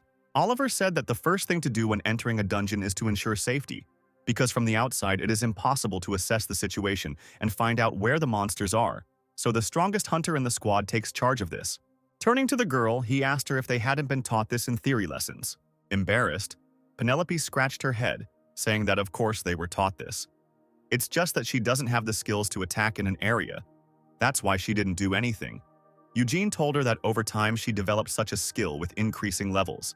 Surprised, the girl asked if skills could still appear, and Eugene noticed that she really hadn't listened to anything. Eugene said that the level is raised by killing monsters, and every 10 levels a new skill appears, and that is exactly why they came to practice. But it is impossible to predict what skill will appear, and he himself thought that at least he could choose it. Looking at the list, he happily noted that there was Pale Rain, a characteristic skill of the future Penelope in terms of area. A message appeared stating that Penelope's object was installed to obtain the skill Pale Rain. Eugene said that he thought she would have an area attack very soon, to which the girl exclaimed that then, after reaching level 10, she could help him. To which Oliver asked her about what kind of help there was. The amount of experience needed to level up for S-Class is more than F-Class, namely it is 5 times more, and what's more, with level up, even more experience will be needed, and even if they clear this entire dungeon, they will never level up 10 levels. He exclaimed that he would help his brother, and Penelope must take care of herself. Eugene warned his brother, and Penelope hissed that the boss had been acting very cocky lately. She asked him if it irritated him that she was so close to his brother, and he was her guardian, to which Oliver replied that he was just trying to instill in her the self-awareness of an S-Class, to which the girl replied that she was doing a fine job of it herself. They continued to bicker, but Eugene, who had been trying to get involved in their squabble, finally spoke up, grabbing his cheek. The two jumped back from him, blaming each other. Eugene yelled at them to leave if they continued to fight, and Magnus asked in a panic if they were really going to leave. Eugene asked his brother why he came to the dungeon, to which he replied that he came to help with the practice. Afterwards, the guy asked the same question to Penelope, to which she replied that she came to hunt and level up. An irritated Eugene said that they should focus on rampaging monsters then, and noted that F-classes also need to kill a lot of monsters to understand the level. He told them to pretend just like they had during the interview. Otherwise, if they continued to argue, he would never look at them again. And the boys shuddered at such a threat. They fell silent, but still looked at each other with murderous glances. Penelope extended her hand to Oliver, saying that then they should be friends. Oliver extended his hand in response, telling her she could address him less formally. They shook hands aggressively, and Eugene exhaled, saying that they had to really get along now. The guy told them all to stay alert, and in the meantime something passed by. Oliver and Penelope turned around immediately. They immediately rushed towards this something, each of them hoping to serve Eugene. Suddenly there was an explosion, which was caused by these two. Eugene wondered if there might be a future where the two finally got along. Meanwhile, someone in some other dimension noticed that he had finally entered the dungeon, and another asked who had entered the dungeon. The first one replied that it was the same one who turned back time. Then the second, surprised, told the first to find him quickly, to which he replied that he was already looking for this dungeon. The second one told the first one to hurry, because they could only interfere when he was in the dungeon. And then he said that they were already waiting for his entrance. Life went on as usual for the animals inside the dungeon, but suddenly something quickly flew past them, causing some to turn around. With a bright flash, Penelope struck the ground with her ice skills. The two monsters flew away screaming, but the girl said that she would freeze them now and bring them to Eugene. But before she could do so, threads wrapped around the monsters' bodies, and Penelope asked if his spear could pierce the ice. Oliver waved his hand and 2 monsters burned in his flames, and he said that the skin needed to be burned so that the spear would go in well. Penelope and Oliver continued to stun the monsters, presenting them to Eugene, and soon, there was already a whole mountain of them on the ground. They were still alive. You just needed to pierce them with a spear. Magnus noted that these 2 are simply incredible. He asked Eugene what he was doing, to which he replied that he was collecting magic stones from killed monsters. Otherwise, those idiots were going crazy with fat. Afterwards, he told Magnus that he needed to succeed too. Extending his spear at the monster, Magnus asked if he would gain good skills if he leveled up. Using his skill, Eugene replied that it was a matter of course, nothing for him to worry about. He noted that at level 10, an SS-class crafting skill would appear, and was surprised to find that there was another condition for obtaining the skill. As it turned out, in addition to reaching level 10, it was necessary to sharpen 10,000 blades, but the requirement contained a typo in the word sharpen. While Eugene was in shock, Magnus happily noted that his experience had increased. Killing monsters automatically, Eugene still couldn't cope with the shock. He wondered if the description was really being written down manually. Magnus noticed that he had already reached level 10, but the skills still hadn't appeared. The guy fell to the ground, exhausted, and Eugene began to stroke his back, comforting him, while he himself thought about who was recording it. He thought that in the future, too, nothing was revealed about the system. It changed the world, so everyone thought it was a miracle granted by God. But then there shouldn't be any typos. While flying in the air, Penelope noted that there was one last section left. Oliver called out to Eugene and Magnus, asking them how many levels they had already raised. Getting to his feet, Eugene replied that Magnus had already collected some, and he also had a little left. But suddenly he noticed a message from the system, which said, "Found." Eugene, not believing his eyes, looked closer. Noticing this, Magnus asked him what was wrong with him. Eugene started to reply that something was wrong with his system window, when suddenly another message appeared with an apology. The guy thought about what someone was asking for forgiveness for. Suddenly, Penelope and Oliver screamed from the side, immediately rushing to Eugene's defense. A fire broke out, which Penelope began to stop with her own powers, and Oliver hugged his brother to protect him. The boy asked his brother if he was okay, but he only asked what it was, to which Penelope replied that it was an attack from the dungeon boss. The entire area was on fire, causing Eugene to ask how it could be a boss since D-rank bosses couldn't attack within that radius. Someone replied that there was originally supposed to be a different boss, a mountain goat, but something went wrong. As it turned out, a huge bird suddenly appeared and pierced him with its beak. Penelope exclaimed, asking what they should do. Shouldn't the gate appear after killing the boss? To which Oliver suggested that since the gate wasn't appearing, the bird had replaced the boss, meaning they would need to kill it to get out. The bird let out a piercing cry, and explosions thundered beneath its feet. Oliver took out the gate stone, saying that it was the first time he had seen such a monster, and therefore did not know how strong it was. The boy handed the stone to his brother, saying that if anything happened, at least he should run away. Eugene, however, did not answer, staring fearfully at the gate stone. He immediately remembered the time before he returned in time, when Oliver died in the dungeon because of him. That day, his brother, just like today, handed him that damn stone to protect him. Oliver told his brother to quickly take the stone, but Eugene only put his hand on the boy's hand. He said he didn't need it. Looking forward with confidence, Eugene said that this monster was weaker than his brother. He said that it is a type of second-class unusual bird, Maya, with a golden beak, which has a fire attribute, and its level is like A-class dungeon bosses. Its beak is its main weapon, and its weak point is its head. It has a pair of extra wings, so you need to hit the head straight away. Oliver asked his brother how he knew all this, to which he asked if it was really so suspicious. He said that first his brother should kill this bird, and then they would talk. The bird flew closer and closer, while the guy thought that this time they would go out together because now everything was different. Standing on his feet, Eugene asked Fate if it really thought he would let this happen again. Turning to Penelope, Eugene commanded her to create a curtain with her breath. The girl raised her hand up and a magic circle appeared above her. Eugene told Oliver that they were leaving this bird to him. Turning around, Oliver told Penelope to take care of his brother, to which she replied that he need not worry about it. However, Oliver, saying that he still could not trust her completely, handed the gate stone to his brother. He ran straight towards the bird that was flying in the air and sending fireballs down. While holding up the curtain, Penelope noticed that she also had the skill of flying, to which Eugene said that she couldn't go there, otherwise she would burn alive. This monster's flames can only be withstood by someone with the same fire resistance as Oliver.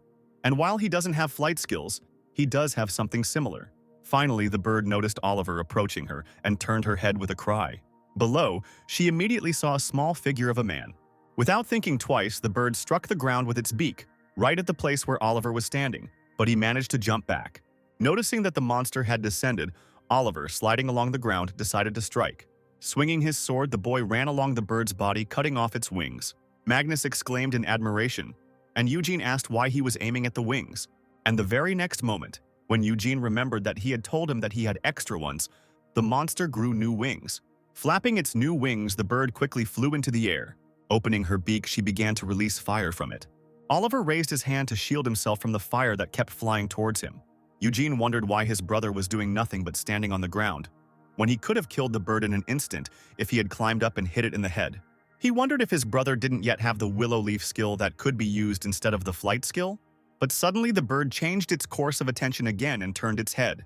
As it turned out, she was staring behind Oliver at Penelope, Eugene, and Magnus. Oliver turned around worriedly, and Penelope asked Eugene what they should do now. The bird, opening its beak, began to approach the boys, preparing to strike. Magnus clung to Eugene in fear, and Penelope asked if her breathing could stop this attack. In an attempt to stop the monster, Oliver rushed forward, something blue shining under his palms. As it turned out, he used blue willow leaves that rushed straight into the monster's face, preventing it from advancing. Eugene was delighted to discover that his brother could use this skill after all. But instead of rising into the air, Oliver began waving his arms in an attempt to stop the monster. Unable to bear it any longer, Eugene shouted at his brother to stop this and stand on them. Eugene repeated several times for his brother to get on them and run before Oliver understood. Finally, the boy stepped on the leaves. He was surprised to find that the blue willow leaves easily supported his weight and he could stand on them comfortably. Having got his bearings a little, Oliver ran through the leaves, climbing higher and higher. The bird's attention was once again focused on Oliver, and it opened its beak, preparing to release a fire attack. And then the column of fire headed straight for Oliver. However, the fire did not harm the guy, and he, exclaiming that such a fire was nonsense, rushed forward. With a bright flash, the guy struck straight at the bird's neck. However, it didn't end there. Oliver pressed down on the blade of his sword, pushing it deeper. And a few moments later, there was a huge explosion that pushed the guy away. Eugene screamed for Penelope not to let down her shield as blood dripped from the sky. The monster's body fell heavily to the ground, raising a lot of dust. Oliver, continuing to study the new property of the technique, stepped on one leaf with the tip of his boot. And then he finally fell to the ground. His cloak was tattered and covered in blood. The sky brightened again, and Eugene called out to his brother, causing him to turn around. Running up to his brother, Eugene asked him if he was hurt and if everything was okay. Oliver, however, seized his brother with delight before he could thank him, and asked him how he had ever thought of such a thing. Eugene said that he thought the guy always used him like that, to which the guy replied that he had no idea, and now his problem with his flying skill was solved. Eugene said it was nothing special, to which Oliver happily replied that it was like he had learned a new skill. And Eugene thought that if his brother was happy, then that was fine. It was like he had received presents for Christmas and a birthday. Oliver still did not calm down and exclaimed that it was all thanks to his brother, and he was incredible. As he left the dungeon, Eugene said that he would look at the other skills later, and Penelope asked him to do the same. They were met by concerned guild members who asked if everything was okay.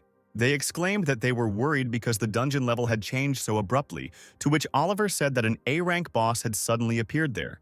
Oliver began to deal with this incident, and Eugene hurried to move away from his comrades. He was about to quietly return the equipment, but suddenly noticed that someone was running towards him at incredible speed. As it turned out, it was Stephen, whose forehead even had veins bulging. The man fell to his knees in front of Eugene, exclaiming that he should have come with him, and Eugene jumped back in fear, asking why he was acting like that. Stephen began to beg the boy to sit on his back so that they could get back faster. Magnus, watching this, looked away sadly. Evening came, and Eugene, as promised, came to Oliver's apartment. He brought snacks from the administration with him. Hearing the sounds of water, Eugene realized that his brother was in the shower, which didn't surprise him, since he had been covered in a lot of blood earlier, and he decided that while he was waiting for his brother, he should play with Mir, and he went into the garden, where the beast joyfully greeted him. The world jumped up and flew with a strong blow into the owner's stomach. Afterwards, they began the deadly tug-of-war with the belt again, and Eugene was again carried around the room while he repeated the code words. Then Mir ate his expensive lunch, and Eugene continued to repeat the code word. Falling exhausted to the floor, he wondered whether the effect of the education he had already had would be enough. Looking at the ceiling, he said that he really thought he was going to die today. He thought about how there had already been a lot of strange things today, typos in the system, and the fact that someone had spoken to him through it. There was something wrong in the dungeon too. A high-ranking monster appeared out of nowhere, and such things only happened occasionally in the future. Suddenly, realizing something, Eugene sat up abruptly, pushing away Mira, who was lying on his chest. Worriedly, the boy thought that this could all be connected to the fact that he turned back time. The world began to roll around on the ground in an offended manner, while Eugene tried to calm him down and apologize, thinking that something had broken due to the rollback, and therefore, the phenomena that appeared somewhere in the future are already appearing now. Perhaps the system spoke to him precisely because of this. But then Eugene cried out that this was none of his business, and that he should have explained everything properly from the very beginning, and in general, this system was too unfriendly. The guy clicked on the skill icon, saying that it was the same with skills, although the explanation was detailed. And suddenly, some kind of virtual book appeared in front of the guy. Eugene looked in surprise at the change in his system window. Someone asked if the connection was stable. He said that their contacts were too limited in time, and they had forcibly opened the channel, so nothing could be done, and that everything should be explained in more detail. However, there is a need to hurry, but Eugene should have figured it out by now, because they tried to make it intuitive and give it a form that is familiar to this world. The book that appeared before Eugene had two photographs, Oliver and Penelope, on a page with objects with the nurture effect completed. Looking at the book, Eugene noticed that it looked very much like a graduation magazine, and as if it was made for a kindergarten. The guy asked what was going on in the head of the system's creator. He noticed that it seemed that only S-classes were considered as objects with the completed imposition of the education effect. At the bottom, he noticed a window number 50, and next to it was a drawing with the inscription, "Good luck." Oliver, as soon as he got out of the shower, immediately went into the garden where he found his brother. He noticed that his brother was somewhat pale, and Eugene turned to the guy in confusion, thinking that these creators wanted him to tame 50 people. After some time, Eugene again found himself in a place with weak monsters. However, now it was not he who fought them, but the world. Having killed the monster, the beast began to wash itself, while Eugene, who was standing behind the camera, said that this was the second day of training the second-class flame-horned lion-unicorn subspecies. He reported back, saying that the current measurements were 51 centimeters in length, 5.6 kilograms in weight, and that over the past 2 days he had doubled in size. Taking off his protective glasses, Eugene noticed that the beast was a beast. Eugene happily reached out to hug Mir again, but the beast again hit the guy's stomach with its paws. However, the guy was wearing all sorts of equipment to increase strength and endurance, which he had rented. Last night, while Oliver was pouring alcohol into glasses, he asked his brother about the skill Beast Tamer. Eugene replied that he received it after he reached level 10, and he complained under his breath that his brother didn't pour him enough. Eugene thought that it would be better to hide behind a new skill, since he couldn't talk about his skill as a tutor, and he said that this skill allows one to influence animals and tame them. He said that this was an S-class skill, so he could tame high-level beasts, Oliver asked in surprise. Taking hold of the rope, Oliver noticed that the F-class body had an S-class skill, which was so unusual in this dangerous world that it made Eugene exclaim that he wanted to lock him up again. He quickly said that instead of hiding this skill, it would be better to find a use for it. He said that he could raise a mount for his brother, and for others too, while Mir tried to steal something from the table. Eugene asked his brother how many more hunters would want to get a high-level mount and exclaimed that everything could change dramatically when all the hunters of the abyss got one. Thanks to this, they will be able to fly instead of walking or driving through dungeons, and this can greatly change the course of the cleanup. The next day, Eugene continued to play with Mir, throwing him a toy, thinking that it was good that Mir was already under the effect.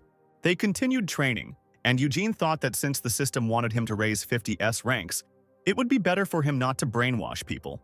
The best solution in this situation would be to train the monsters. After some time, the entire room was plunged into chaos, and Eugene lay exhausted on the floor. The guy asked his pet if he was tired yet, to which he only gave a questioning meow. Shedding bitter tears, Eugene resignedly noted that he didn't think he would have to work so hard to make something work. But the more horse hunters there are, the more effective the cleanups will be, and the fewer dungeon breakouts there will be, and the safer the world will be, especially considering that over the years the dungeons will become larger and more dangerous. Rolling over onto his back, Eugene cried out that his conscience would not allow him to just relax and fool around. Then someone came up to the guy lying on the floor and said that this was just incredible. It turned out to be Spencer, clapping his hands, saying that practice had just barely ended and the guy was already training here. Rising from the floor, Eugene said that Oliver had told him that he could use the premises, to which the man replied that he was not going to kick him out. Turning his gaze to Mira and pausing a little to examine the beast, he said that it was simply incredible. What was incredible, according to Spencer, was that the animal had grown so much in just one day of training. Exclaiming that he was not just delighted but even inspired, Spencer bowed to Eugene, who had already risen to his feet. Confused, the boy asked the man what had come over him. Spencer apologized for being so rude and underestimating him all this time, but he demonstrated insight and analytical skills, and besides, this skill is simply incredible. And the next moment the man grabbed the guy, hugging him around the waist and asking him to join the abyss and become a new breeze in the world of hunters, while Eugene screamed, asking the man to let go of him. Trying to get rid of Spencer, he screamed that he wouldn't, couldn't, and didn't even have the ability to do it, to which the man responded that they needed his abilities. Gritting his teeth, Eugene thought out loud that he had bullshit and not insight, because he simply knew all the answers from the future. Moreover, he simply hated this guy and didn't want to have anything to do with him, because every time he came to the guild, he only got angry and upset because of his remarks. Spencer pleaded again, asking the boy to think again. Kneeling, the man said they would provide him with everything: air transport for the cubs, food, and the necessary equipment. He just had to say the word. And then Eugene woke up, realizing that none of that happened in this life, and Spencer just doesn't remember all that shit. Realizing that he was now in charge here, Eugene made a firm face and replied that he didn't need anything. Spencer rose to his feet and called the boy's name again as he smugly talked about how his brother had said he would cover his expenses anyway. However, he said that since he was using the dormitory, it was not that he was against signing the contract, but on the contrary, Spencer, having perked up, immediately began to prepare the contract. But then Eugene said that he wanted to sign a contract as a regular employee, not a hunter, because that way he would remain an independent hunter. Starting to spin with the world in his hands, the guy exclaimed that this way he would be able to freely raise animals for different guilds and earn a lot of money. Spencer tried to object, saying that all this was for the sake of the future of the Abyss, to which Eugene replied that it did not concern him. He noted that the Abyss was still not the strongest guild in the country, so they simply could not afford an exclusive contract with him. Such a statement surprised the man. Scratching his ear with his finger, the guy said that he didn't even know how valuable his taming skill was, but thanks to it, clearing dungeons would become much more effective. For high-level hunters, it will be like a goose laying golden eggs. And the Abyss wants to take this skill for itself without sharing it with others? Many people are willing to try force if they can't get something, and he, F-class, would definitely die in such circumstances. So wouldn't it be better for him to at least appear independent and do something like, "I'll raise a beast for each guild in exchange for immunity"? Eugene said that he would of course grow for the world's Abyss, and therefore asked him to hire him and also to negotiate with other guilds. Otherwise, it would be too troublesome. Spencer listened to the guy with his mouth wide open, and he remembered that he also needed a salary, bonuses, and full social security. Finally, Spencer suddenly laughed and said that it seemed like he couldn't handle him, and he agreed. He then asked if he could take the training videos for negotiations, to which Eugene gave his consent. As he removed the camera from its tripod, Spencer said he had one more thing to say. He asked the guy if Abyss became the strongest guild in the country, so that no one could pose a threat to it. Would he then sign a contract with them? Eugene hesitated a bit before asking the man if he had just tried to film it, to which the man muttered that he had been caught. Spencer started to walk away when Eugene suddenly asked him what benefit he would get from hiring him. After all, he will be helping them with his skills anyway, and he has nothing else. And even if he signs a contract and something doesn't work out for them, he won't be to blame. Leaving the room, Spencer laughed and repeated the guy's words about how he had nothing else. After looking at the video, the man noticed that Hunter Eugene seemed to have self-esteem issues. Meanwhile, Eugene was lying on the floor, happy about the fact that he would now have a salary and social security, and also about how he surprised Spencer. Spencer thought about how those with unique skills think of themselves as unknown. Power intoxicates them and makes them arrogant. Eugene also seemed eccentric, but he is different because he soberly assesses the prospects, and he managed to bring everything to favorable negotiations for him. Was he always like this? But no one noticed him because of the genius of his younger brother? But Spencer had already assumed that the Abyss would be pressured by other guilds if Eugene became their hunter, and the guild was willing to take that risk. But if Eugene remains independent, it changes a lot. All the attention will be focused on him and not on the guild. And there is a great benefit in that, but also an equally great risk. Spencer asked if the guy wasn't aware of the wait because he wasn't in the hunting world. Or maybe it's all for the sake of protecting his younger brother. In any case, from now on, all eyes of the 3 largest guilds will be focused on him. And then Spencer sent a video recording of the beast's training to the guild leaders. One of the leaders remarked that it was very interesting and that he should go to the abyss as soon as he cleared his schedule. Spencer thought that very soon Eugene would find out how valuable a card he really was. After some time, Eugene finished building a house for Mir. The beast walked with interest around the new territory of Eugene's dormitory, sniffing the corners. Eugene wondered if it would soon become crowded in here, when Penelope suddenly rushed at him, asking who it was, and Magnus asked if it wasn't a monster. While Magnus and Penelope were getting to know the world, Oliver came to them. While the girl was poking her finger at the beast with interest, Magnus was bleeding, and Eugene turned to his brother to say hello and ask him if he had a minute. Oliver told his brother that the guild leaders were already on their way here to meet with him. Oliver said that his brother didn't need to meet them, because they were S-class hunters and it was hard to deal with them. To which Eugene responded that his brother wasn't wrong about that. Oliver then stepped forward to go and refuse the meeting, but Eugene stopped him by grabbing his shoulder and saying that he couldn't continue to behave like that towards the guild leaders. He told his brother to think about how the public opinion would be affected by the fact that the leaders of the 3 major guilds came to the abyss in person. And he himself responded by saying that everyone would think that he was a big fish and would therefore want to meet. He needed to show himself to them at least once. Oliver tried to object, but the guy stopped this and all other attempts. As Eugene entered the room, he said that since they were going to negotiate, they needed to see them in person. And, as it turned out, a lot of people were already waiting for the guy in the room. Eugene felt an incredible pressure, but his fear was removed by skill, and Oliver reluctantly introduced his brother. A man approached Eugene and asked him if he could look at his hand, and the guy immediately asked why. The man replied that he needed to test his skills before starting negotiations, and his palm lit up with a blue light, and Eugene began to extend his hand to the man. But before he could touch him, Eugene, coming to his senses, pulled his hand away, exclaiming that he did not dare to so carelessly grab an unmarried man by the hand. And Eugene thought that a qualified appraiser had come with the guild leaders, and then it would be revealed that he had S and L class skills, and then something terrible could happen. The appraiser still tried to take the guy's hand once more, but in response to this, Mir growled. Breaking free from Eugene's grasp, Mir lunged at the appraiser with a loud hiss.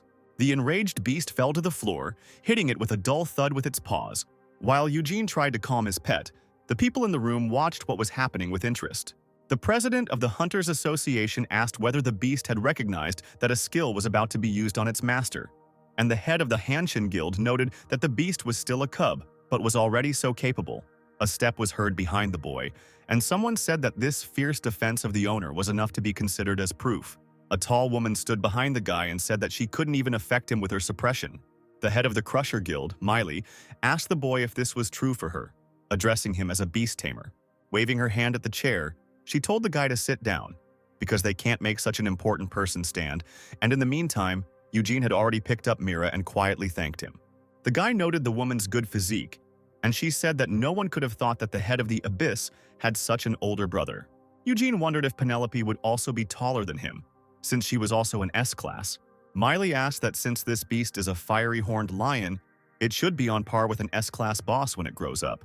Turning to Oliver, she asked him if he would give her the kittens if they decided to have them.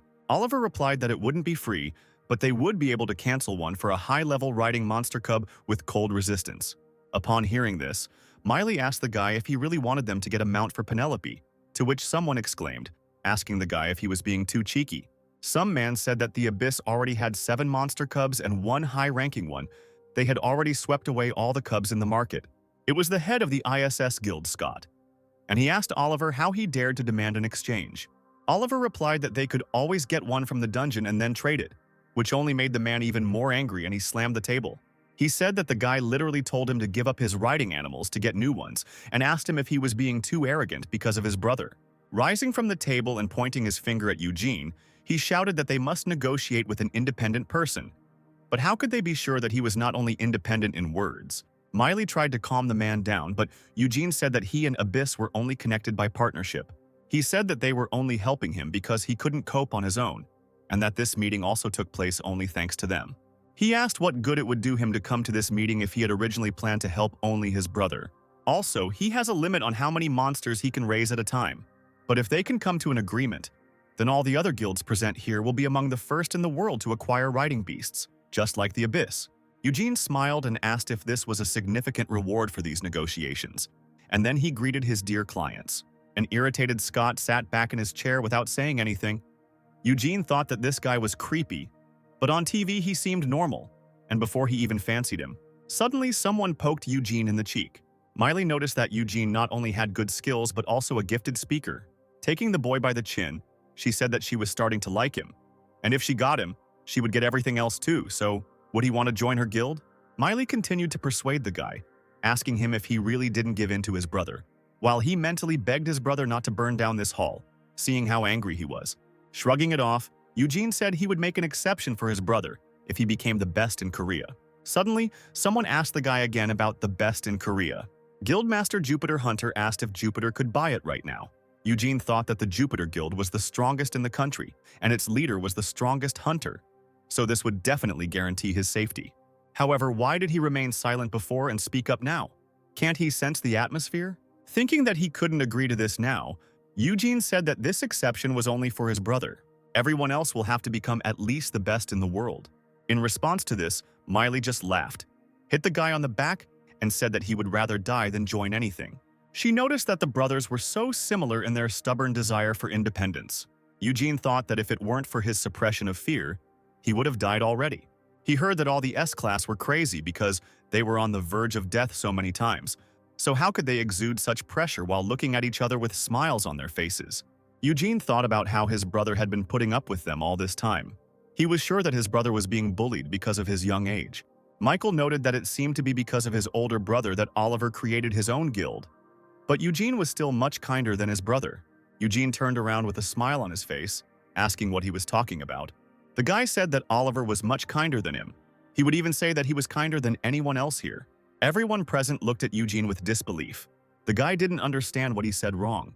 Eugene always thought he couldn't ask for a better younger brother. Little Oliver always gave his brother a loving hug goodbye.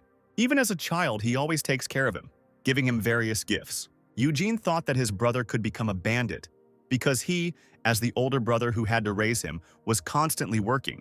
And the guy said that his brother was kind, obedient, and tried not to be discouraged. He said that there was no one kinder in the whole world, but everyone else in the room tensed up. They all laughed loudly at once, while Eugene still didn't understand anything. Even the head of Jupiter was shaking with laughter. And someone shouted that they finally understood why Oliver was so polite today. Miley, still laughing, screamed that this crazy bastard was showing off in front of his older brother.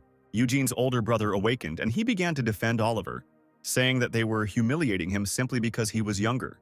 The association's president said the main thing is that Oliver is kind to his brother. Miley said that she had laughed her fill today, but it was time to move on to the final stage of preparing the contract, and she handed him a piece of paper while Eugene was thinking about how his brother had become the head early, and therefore could not be kind to everyone. What kind of problem did they have with him? The guy started reading the contract, and Miley said that they had had some very heated negotiations before he arrived. She told him to read the contract and let me know if he wanted to add anything. Eugene's attention was drawn to the point about protecting himself and his building, and he asked about his building.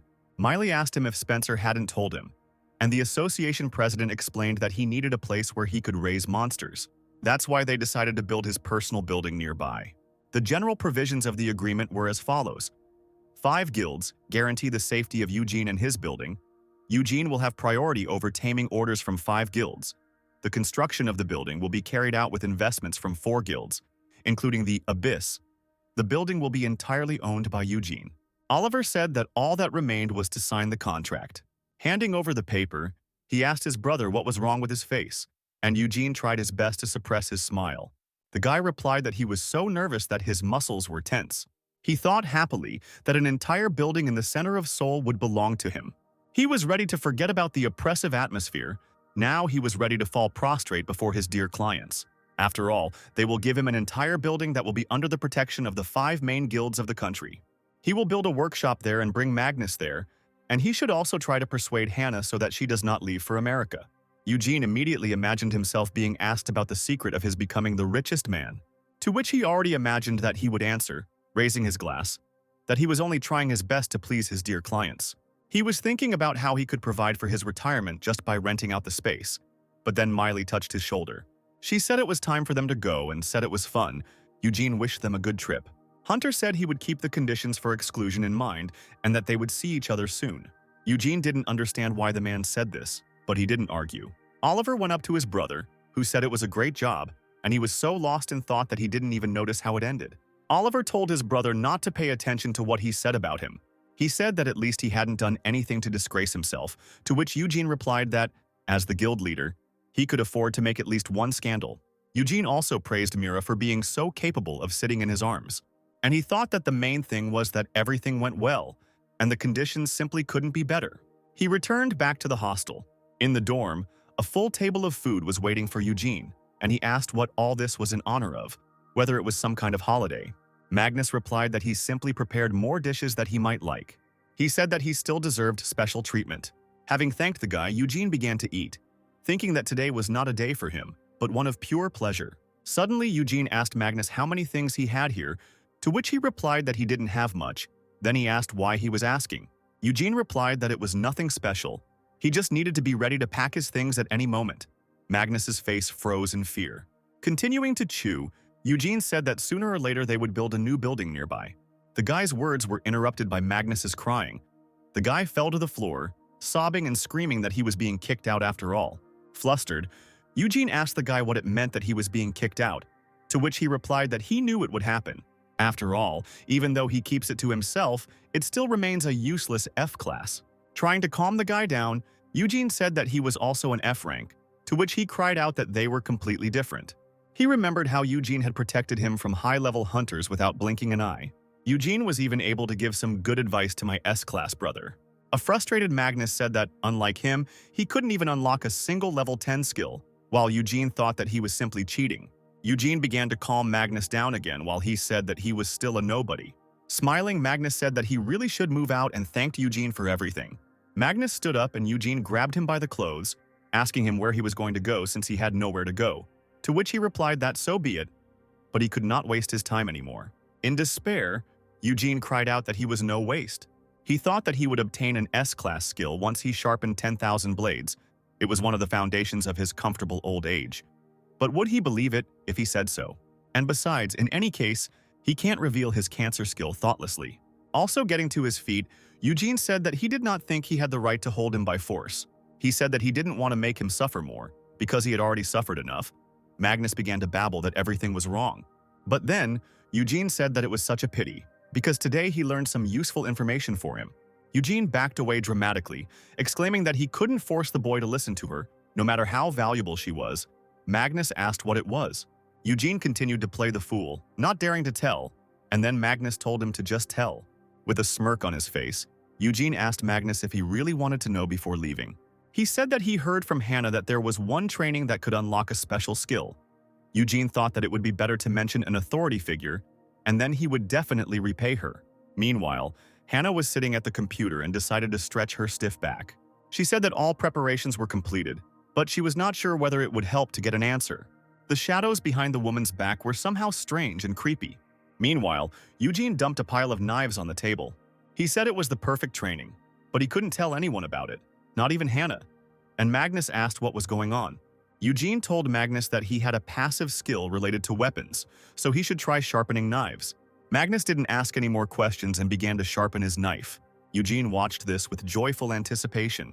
Noticing that this knife did count after all, he told the boy that he could gain equipment skill if he sharpened blades for a long time. And what's more, he would be given a skill that would make him rich. Eugene quietly said that it might be a bit difficult because there were 10,000 to sharpen, but he could do it in just a year.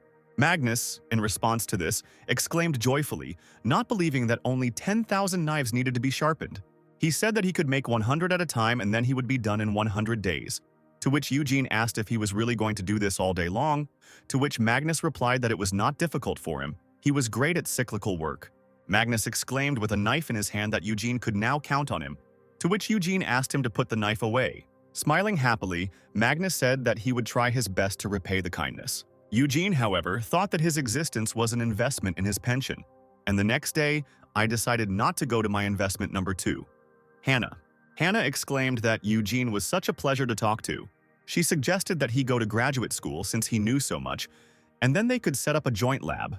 But Eugene, already tired, thought only that he wanted to leave. Hannah, drawing in her notebook, said that everyone around her says that dungeons are unpredictable. She said that because of this, almost no one tries to study them and find a pattern. Eugene said that he is only guessing for now, because there is not much information due to the fact that there are so few dungeons in their country. Hannah immediately picked up on it, saying that their country was so tiny that there weren't many dungeons. But then she stopped short, noting that for such words she could be punished in the world, but Eugene said that he understood everything.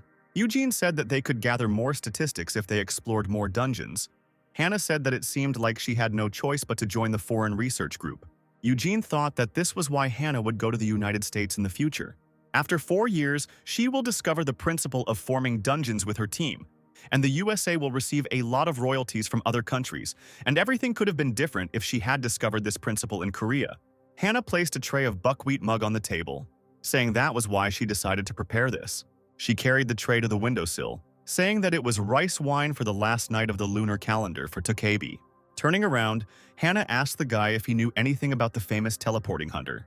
Tokaebi, as their name suggests, is an unusual hunter who wears a Tokaebi outfit, and for 5 years, he has never revealed his name, age, or even gender. The only thing known about him is his special teleportation skill. Thanks to him, he can go anywhere. As long as there is a desire, he became famous for saving people from dungeon breakthroughs and natural disasters. Although this skill gave him elusiveness and at the same time a threat. And at the same time, that same Tokabi suddenly appeared in one of the bandit centers. The bandits immediately recognized him and began to take out their weapons. However, Tokabi skillfully dodged the bullets flying at him. He flew around the hall at incredible speed, dodging bullets. Soon he found himself face to face with one of the bandits. Stepping on the gun with his foot, he said that he knew they were all afraid of his abilities. As he walked away, he said that they all, with their many secrets, should remember that there were many secrets in his bag, and he will not open any of them until he is in danger. Initially, Tokabi was difficult to catch due to the specifics of his skill, but eventually there was no group left whose secrets he did not obtain, and in the end, they became his guarantors of safety while he himself traveled the world in peace. While throwing out the toasted buckwheat, Hannah said that she thought Tokabi might know all sorts of things about the dungeons, and she said that's why she searched the internet for ways to summon him. Hannah dreamily asked what she should ask first when they met, to which Eugene told her that he wasn't even a real Tokabi. The guy said that it would be better to ask for help from the abyss than to do this. When suddenly the light in the room went out, Eugene, deciding that the fuses must have blown, decided to turn on the flashlight on his phone. Hannah froze with the phone in her hands and a frightened expression on her face. Eugene asked her what was wrong with her, and the woman just covered her mouth with her hand. As it turned out, there was a figure standing behind Eugene, stretching out its clawed paws towards him. Hannah screamed loudly as she fell to the floor. Eugene turned around to look at what was behind him. However, Hannah soon lost consciousness due to fear. Eugene immediately ran up to her and picked her up, asking what was going on. But the very next moment, resistance to fear kicked in. Eugene immediately ordered himself to calm down and thought that a ghost could not have appeared in their world, but there could not have been monsters either. And then, having guessed, Eugene shouted at Tokabi to stop. Flying out of the portal, Tokabi jumped onto the floor, saying that he would stop and that they shouldn't be angry. He said he was there because they wanted to meet him. He asked if it was too much and assured her that he didn't want to make the girl faint. Tokabi once again told the boy not to be angry, calling him by name.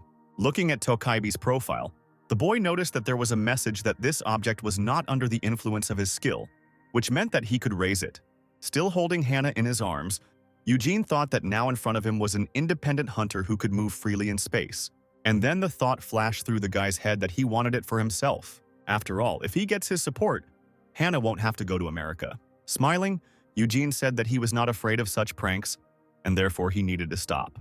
In response, Tokaebi exclaimed that he clearly saw the boy trembling with fear, to which he replied that it was simply unexpected. The irritated Tokaebi waved his arms and stamped his feet, shouting that the guy was lying, and he was definitely scared. Getting to his feet, Eugene said again that he was not scared and asked if he really thought that he would fall for such a childish trick. In response to this, Tokaebi exclaimed that this was a classic, while Eugene thought that this hunter was ready to sacrifice his life just to play a prank on others. And then Eugene offered him a bet to see if he could pull it off, thinking that he had a worthy opponent today. After some time, Hannah, who was lying on the bed, finally woke up. A moment later, she jumped up, asking where Tokabi was. She put her glasses on her head when someone from the side said that Tokabi had already left. As it turned out, Eugene was sitting next to Hannah's bed. To convince the girl, Eugene began to say nasty things about Tokabi. However, there was no response. Smiling, Eugene noted that he had definitely left, to which Hannah sighed and apologized. She said it was such a pity because she wanted to ask so many questions. Inside the country, she had hit a wall, so she hoped to somehow break through it. Eugene said he thought he could help her with that. Beaming, Hannah approached Eugene, asking him if he would go to graduate school. But the guy told her that he could become her informant. He asked her about how she had told him that her biggest problem was collecting data, and that he would have or even already had another way of getting information. A few hours earlier, Tokabi asked the guy what they would bet on. Eugene replied that if he was scared, he would be his subordinate, and if not, Tokabi would work for him for 3 years. Tokabi laughed, asking the boy if the pathetic F-class really wanted to make him their subordinate. He exclaimed that even considering that the guy was the older brother of the head of the abyss, he would have to work for him for at least 20 years, and the guy thought that he knew a lot about him. But then Eugene said he didn't care. Then taking out a scroll, he asked if he should make a contract. Tokabi asked him if he really wanted to sign the contract, since he was one step away from defeat, and this was somehow suspicious. Flying closer, he asked the guy what he was hiding, whether he was really going to use some kind of object. And Eugene noted that Tokabi still doesn't know about his skills. His fear resistance makes him immune to legendary class and lower elimination skills, so he will win when he signs the contract. But then Eugene admitted that he had an ulterior motive, and Tokabi then asked what it was. Acting shy, Eugene said that he thinks Tokabi is really cool. He is simply amazing, having saved other people countless times. And that phrase about the bag of secrets was really cool. Therefore, even if he loses, he will not lose anything, and if he wins, then the victory will be for everyone. Eugene said that even if he lost, he would become Tokabi's own subordinate, and he smiled smugly. Flying up to the ceiling, Tokabi laughed and said that it was true. There was no one better than him. Tokabi said that it would be a pity if he asked to be subordinate. But with his bet, he provoked him and even signed a contract, so he liked the guy. Eugene said that he was quite confident of his victory and asked if Tokabi was confident, to which he replied that everything was fine. And over the next week, he will make 3 attempts, and if he doesn't get scared at least once, he will become his #1 subordinate. After some time, Eugene told Hannah that he could not reveal the method of obtaining information, but he would provide enough information if the girl remained in Korea. He said that he didn't want to rack his brains, and therefore, if she found the principle of forming dungeons using his information, she would simply share the profit she received from it. The guy asked her what she thought about it. Hannah thanked the guy and said that she could not guarantee that these studies would lead to anything, to which the guy replied that only she could do that. Embarrassed, Hannah said he was flattering her, to which Eugene replied that it was not so, and then tried to remember what date it was. Suddenly, the guy said that in that A-class dungeon that they found in Eugene, there would be either a coastline or slime. Surprised, Hannah asked the guy how he knew, and he just turned away, thinking that he stole the information from the future. Getting up from his chair, he asked the girl to seriously consider his proposal if it turned out to be true, and he puts it forward precisely because he is very confident in it, so she cannot worry about the results of her research. He also asked her to ask Spencer to bid for the rights to the dungeon at auction. Eugene left the room. He wondered if everything would be okay if he revealed so much information to her. All that's left is to play with Tokabi for a week. When Eugene returned home, Tokabi jumped out at him in a scary mask, asking what kind of pants to give him. However, Eugene, not at all frightened, only stroked Mira, not paying attention to Tokabi. After some time, Eugene returned with a batch of new dull knives for Magnus, and someone's terrible clawed paws reached out to his feet. Something grabbed the guy, telling him to return his legs, by the legs, causing him to fall, dropping the box. Eugene, enraged, shouted at Tokabi that he had promised to scare him, not kill him, to which he replied that he did not know he would fall so easily. Finally, after some time, Tokabi decided to make a 3rd attempt. Turning around, Eugene noticed a straw doll covered in blood in front of him, but again he was not afraid. He noted that he gave it his all for the last attempt. He glanced to the side, saying that even that wouldn't scare him. But, looking behind him, he noticed a monster that was reaching out its bony paw towards him. The monster's eyes glowed red, and Eugene noticed that it was a continuous attack. Nothing could scare the guy because of his fear removal skill. But then his back hit something. Magnus, who was in the kitchen at the time, stood with a knife in his hand and slowly turned around. His face was frightening. Eugene wasn't afraid of him either, but Takabe, on the contrary, jumped back with a scream. Magnus said that he couldn't sleep, so he decided to sharpen his knives, and Eugene called Takabe. Noticing Takabe in the corner of the room, Magnus also screamed loudly. The guy lost consciousness from fear and fell to the floor foaming at the mouth. Takabe, not understanding anything, sank to the floor. Still wearing his scary mask, Takabe burst into tears over his defeat. While he was hysterical like a child, he screamed that his subordinates had scared him terribly for signing the contract without permission. To which Eugene, putting Magnus to bed, noted that he did have subordinates after all, and that he should have thought carefully about the contract. Takabe screamed even louder that they would bury him alive. He would never return there again and would remain to live here. Turning around, Eugene told him to stop crying, saying that he was no longer a child. Still crying, Takabe said that he was over 100 years old, to which the boy told him not to joke. But Takabe said that it was true, because he was a Takabe, to which the guy said that it was just an image. How could they really exist? Takabe responded by noting that there were dungeons and awakened ones, and that the guy also had a brother who breathed fire, to which Eugene replied that it was all because of the system. But suddenly Eugene thought that this sounded somehow strange. Could the existence of Takabe make less sense than the sudden appearance of dungeons and awakened ones? But Takabe seemed to be awakened ones, although the name is strange for a human. Takabe began to remove his mask when Eugene asked him if he was not human. Flying up again, Takabe said that since a bet was a bet, he would tell him. He said that he was over 100 years old in total, and at the same time only 3 years old. Hearing about 3 years, Eugene thought about this period of time. And exactly 3 years have passed since the first appearance of dungeons and the system. Then Eugene asked Takabe if he really appeared on the same day as the system, to which he answered in the affirmative. Originally, Takabe were creatures born from the infusion of a soul into an old object, but the power of the dungeon permeated and awakened Takabe, interrupting his 100-year sleep.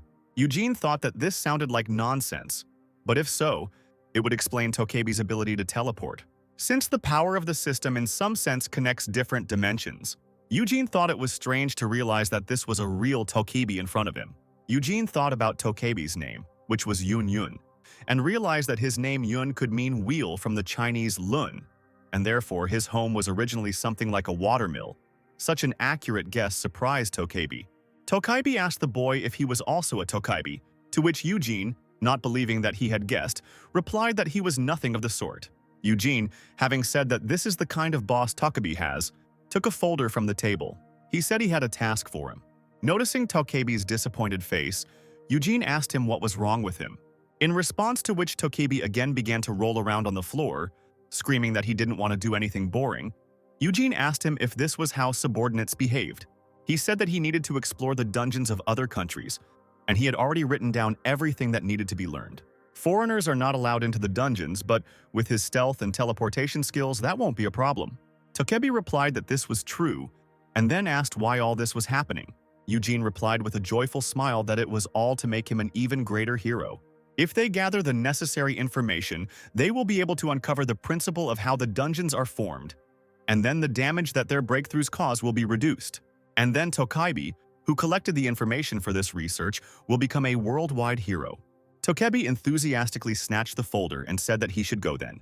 Looking through the list, he asked if he really needed to go to other countries, since it was too far. Eugene asked him if he could just teleport there, to which Takabe replied that the distance was too great. Eugene thought about it and remembered that such a skill was not on the list. And then an idea came to him. Eugene called out to Takabe hesitantly, about to say something. He said the code word "I love you" with an emotionless face, thinking that he would raise him until the skill appeared.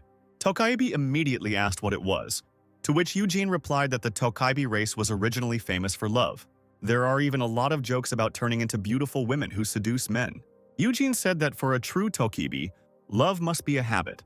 He said that from now on they would greet each other like this and asked Yun Yun to try. And he started hesitantly, but he still couldn't. And disappearing in a cloud of smoke, he shouted that he was leaving. Eugene resigned himself, saying that he was counting on him. The next day, Hannah ran down the hallway screaming with joy. Running into Eugene's room with her uncle, she said that he was absolutely right. Spencer started tossing the guy up, saying that it really was a slime dungeon. He said that he never expected that they would hit such a jackpot. And Mir, meanwhile, was already baring his teeth, preparing to attack. Spencer exclaimed that thanks to Eugene, the abyss had received a treasure trove. Hannah and her uncle looked at the boy with adoration, and the man dreamily asked how they had ever gotten such a treasure as a boy. Hannah said that she accepted his offer and would work tirelessly. Spencer, in the same tone as his niece, said that they would put a bug on him for safety purposes, but Eugene immediately interrupted him.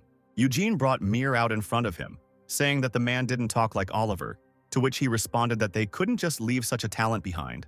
Eugene immediately rushed to say that he could not make accurate predictions, and all the research would be done by Hannah, so it was better to leave all the support of the guild to her. Shouting that he only knew how to raise magical beasts, Eugene ran away. He ran, thinking that he would not fall for their flattery and would live a quiet and peaceful life. He thought that now everything would change, so he gave up the title of someone who knew something. Hannah, however, noted with awe that Eugene was a true scientist who cared about supporting research rather than his own well-being. Spencer, with the same awe, said that he could pretend that it was not so, but they all knew that no one cared about the guild more than he did, and the misunderstanding only grew stronger. A few days later, Eugene brought Mira to a labyrinth, where the task was to find a way out of it. There were mirrors and toys to distract. Even cats and dogs need at least 3 minutes to get out. But the world was inexorably rushing forward, and he found a way out of the labyrinth before the presenter finished his introduction. Eugene caught Mir by saying that he was smart, and Mir set a new record, which only confirmed his intelligence. The presenter said that we need to applaud Mira and his owner, the hunter Eugene. Eugene stood up, smiling brightly at the cameras. A while ago, Spencer invited Eugene to go to the show. Eugene asked why this was happening, to which the man replied that it would be better for them if he became famous. No matter how hard they try to hide information about him, it will still spread around the world, so it's better to just make sure everyone knows about him. Eugene thought it would be better to hide something in plain sight, and so he agreed, Penelope accompanying him. Eugene thought that he still didn't like all this, because he didn't have any good memories of his appearance on television. Everyone present just exclaimed about the cuteness of the world. The host said that he had never seen anything like this before, and seeing this was the best part of his career. A smile appeared on Eugene's face, which he couldn't suppress no matter how hard he tried.